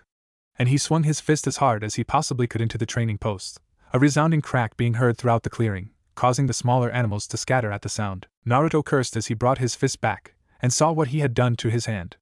The knuckles had been practically skinned, and he could already feel the fracture that he had caused. He cursed and looked back at the post, which seemed almost unscathed, frowning, and then sneering in disgust. He was weak, he was too weak. He was too weak to protect himself in the forest of death from that psycho of a kunoichi. He was too weak in the forest of death to prevent himself from being caught in such a trap. He was too weak to not be knocked unconscious by that kusa kunoichi's poison, and worst of all, he was too weak to stop that witch from helping him, and thus denying him his chance at freedom. He lowered his hands to his side as his facial features changed, again to a look of apathy. His knuckles began to heal rapidly. Looking as good as new, he slowly turned away from the training post and headed back in the direction of the village. Naruto all the while thought to himself, I will become strong enough so that I never have to rely on anybody again, especially you, Kushina. As I said, you are all free to flame me to your heart's content. I deserve every last flame you send my way. Please look at the poll on my profile if you want a reboot of Kushina's love, Naruto's hate. 3 days had passed since the verdict of Team 7's disqualification from the Chunin exams had been announced. The news had spread like wildfire in the village. The last Uchiha and the Namikaze are unable to take the exams. It had spread flames of outrage, and petitions to reverse the Sandame's decision had been thrown left and right, not like it did much good. The Sandame had immediately struck down each petition, stating first and foremost that his decision was final, and that Team 7 would not be participating in the exams. This had left the village in a state of chaos, causing ANBU patrols to increase tenfold, and for arrests to shoot up, to the point where they were actually using the old warehouses to store prisoners before they were set for trial. The Sandame looked over another arrest warrant and sighed in aggravation, before looking up at the ANBU who had delivered the warrant. How many so far? The ANBU raised a clipboard. Last we checked, the current prisoner amount was over 257 prisoners. After this morning's riots, I am afraid those amounts are going to increase substantially. The Sandame sighed as he held his head in his palms. The ANBU looked down. Sandame-sama, forgive me, but the riots would stop if you allowed Team 7 to go forward in the Chunin exams. The Sandame lifted his head and frowned. And what do I tell the foreign dignitaries when they ask why I gave one of my teams a free pass despite their rules being infringed upon, and not one of the other villages? The ANBU lowered their head, having no response. Sighing, the Sandame reached for his pen to sign the warrant. Slam. Only for the door of his office to open, and a Chunin medic Nin standing in the doorway. The Sandame shot his head up. What is going on? It's Anko Mitarashi. The Sandame shot up from his desk and jumped over it, grabbing the Chunin and screamed, What? The Chunin medic Nin waved their hand. Come with me, please. And the medic Nin ran off, with the Sandame in tow. The ANBU simply stood there, and sighed before they turned to leave the office without a signed arrest warrant. Meanwhile, Haruno household. In the civilian district of Konoha, Sakura Haruno sat at the table looking at her food, a frown marring her features. The loss in the second exam, the inability to move forward, had been a tremendous blow to her pride. She had never failed at any exam before, but she had never realized that in the real world, book smarts meant absolutely nothing until now, that is. She had been useless in preventing that Kusa Kunoichi from ambushing them.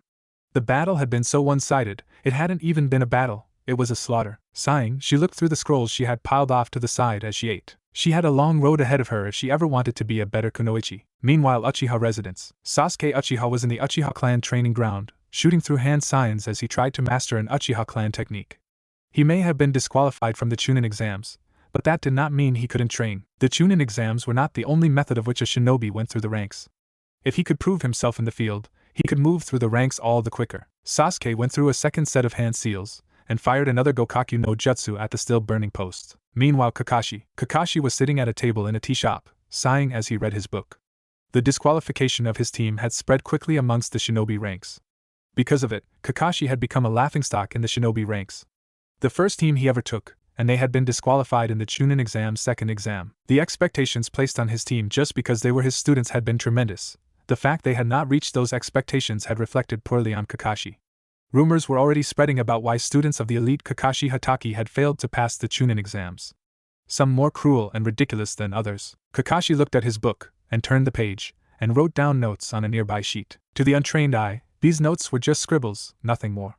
But to those who knew of Kakashi Hatake and his training style, they could see that the notes detailed what could only be one thing: a training regiment. Namake's household. Kushina was sitting at her desk, looking over the scroll Orochimaru had given her, the curse seal markings blazing across her arms as she read it. Her eyes darted over one line of the seemingly infinite scroll to the other. With each line she read, the smile on her face grew, until it was a loving grin, before she turned her head to look at a small photo of her only child. The child she had treated like a slave because of her own foolishness and stupidity. Because of that, she had lost the love of her child, and now only held his hatred. But with the seal Orochimaru had given to her in Naruto, she had the chance to have her baby back again.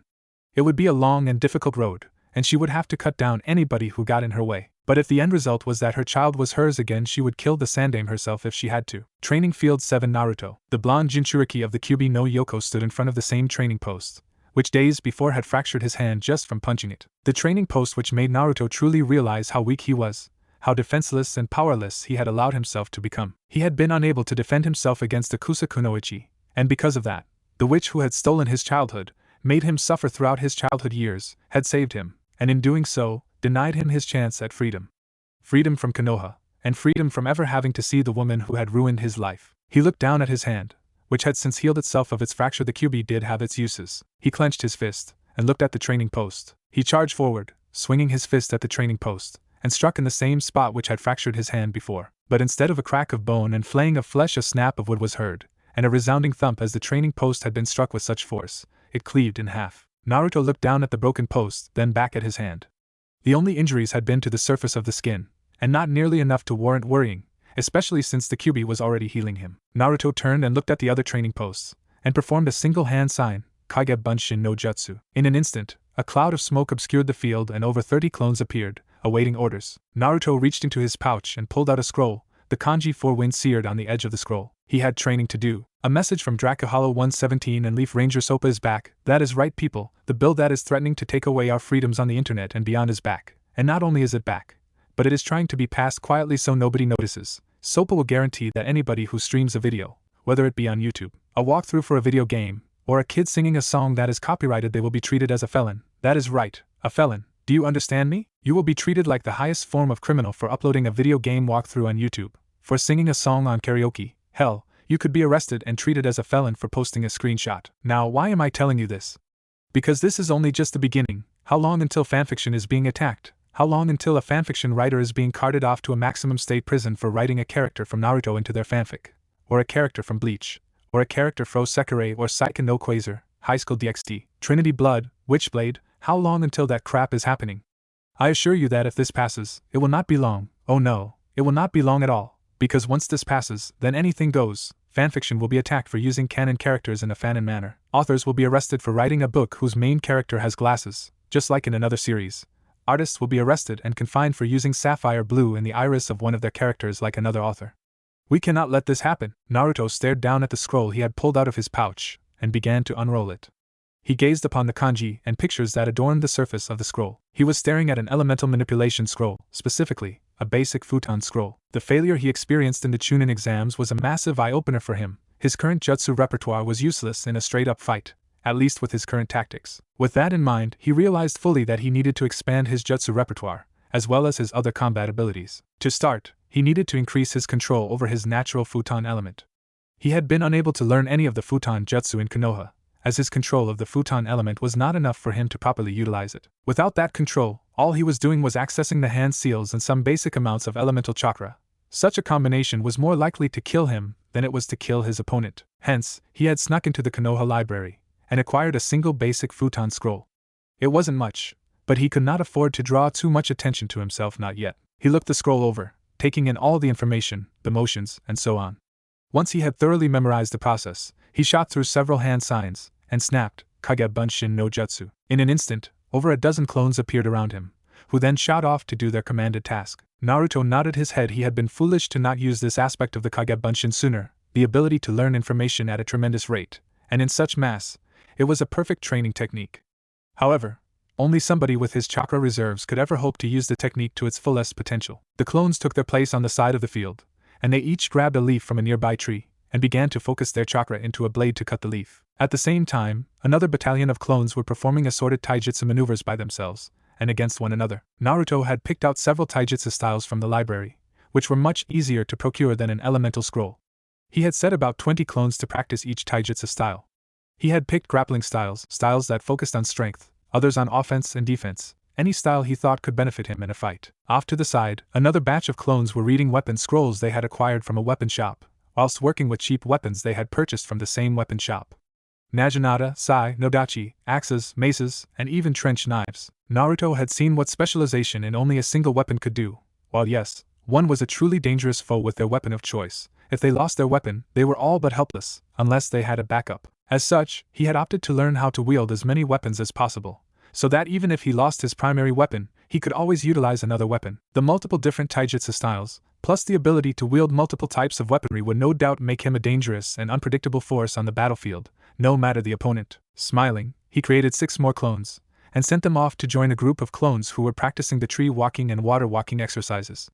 While he had learned to use both, he still was not sure if he was able to properly use either one in a combat scenario. As such, he had clones running up and down the trees while clones threw kunai and shuriken at them, making them feel as if they were in a combat scenario. Speaking of kunai and shuriken, he had another batch of clones training with kunai, shuriken, and other throwing weapons, such as saban and many other throwing weapons. They aimed at clones that moved and dodged away from the incoming strikes. This provided evading training, as well as allowed the clones to learn to hit a moving target, which would then be transferred to Naruto when they dispelled. He had many other clones learning how to utilize poisons, others were collecting salvage from other training grounds, and more still were practicing the henge, kawarimi, and the standard academy bunshin. Anything that could be utilized to make him a better shinobi, he was learning it. Naruto sighed and looked around at the clones before looking down at bag he had carried with him to the training ground. He reached into the bag and pulled out 2 pairs of weights, which he then proceeded to strap around his wrists and ankles. While the clones allowed him to increase his chakra control, muscle memory, and other aspects, his own physical prowess would have to be completed by himself, on his own. As such, he had purchased a specialized set of weights, which he had been using for the last 2 days, and the results of his training had been nothing short of tremendous. He tightened his fist and looked around at his clones currently. He had over 200 clones doing something that would inevitably aid him in his quest to become a stronger shinobi. However, even with so many clones working, it would take months, possibly even years for him to be as strong as he hoped to be. However, the memory of his weakness in the forest of death drove him to push himself harder, to make sure such an event never happened again. With that memory in mind, Naruto shot off into the woods, whilst his clones performed their intended tasks.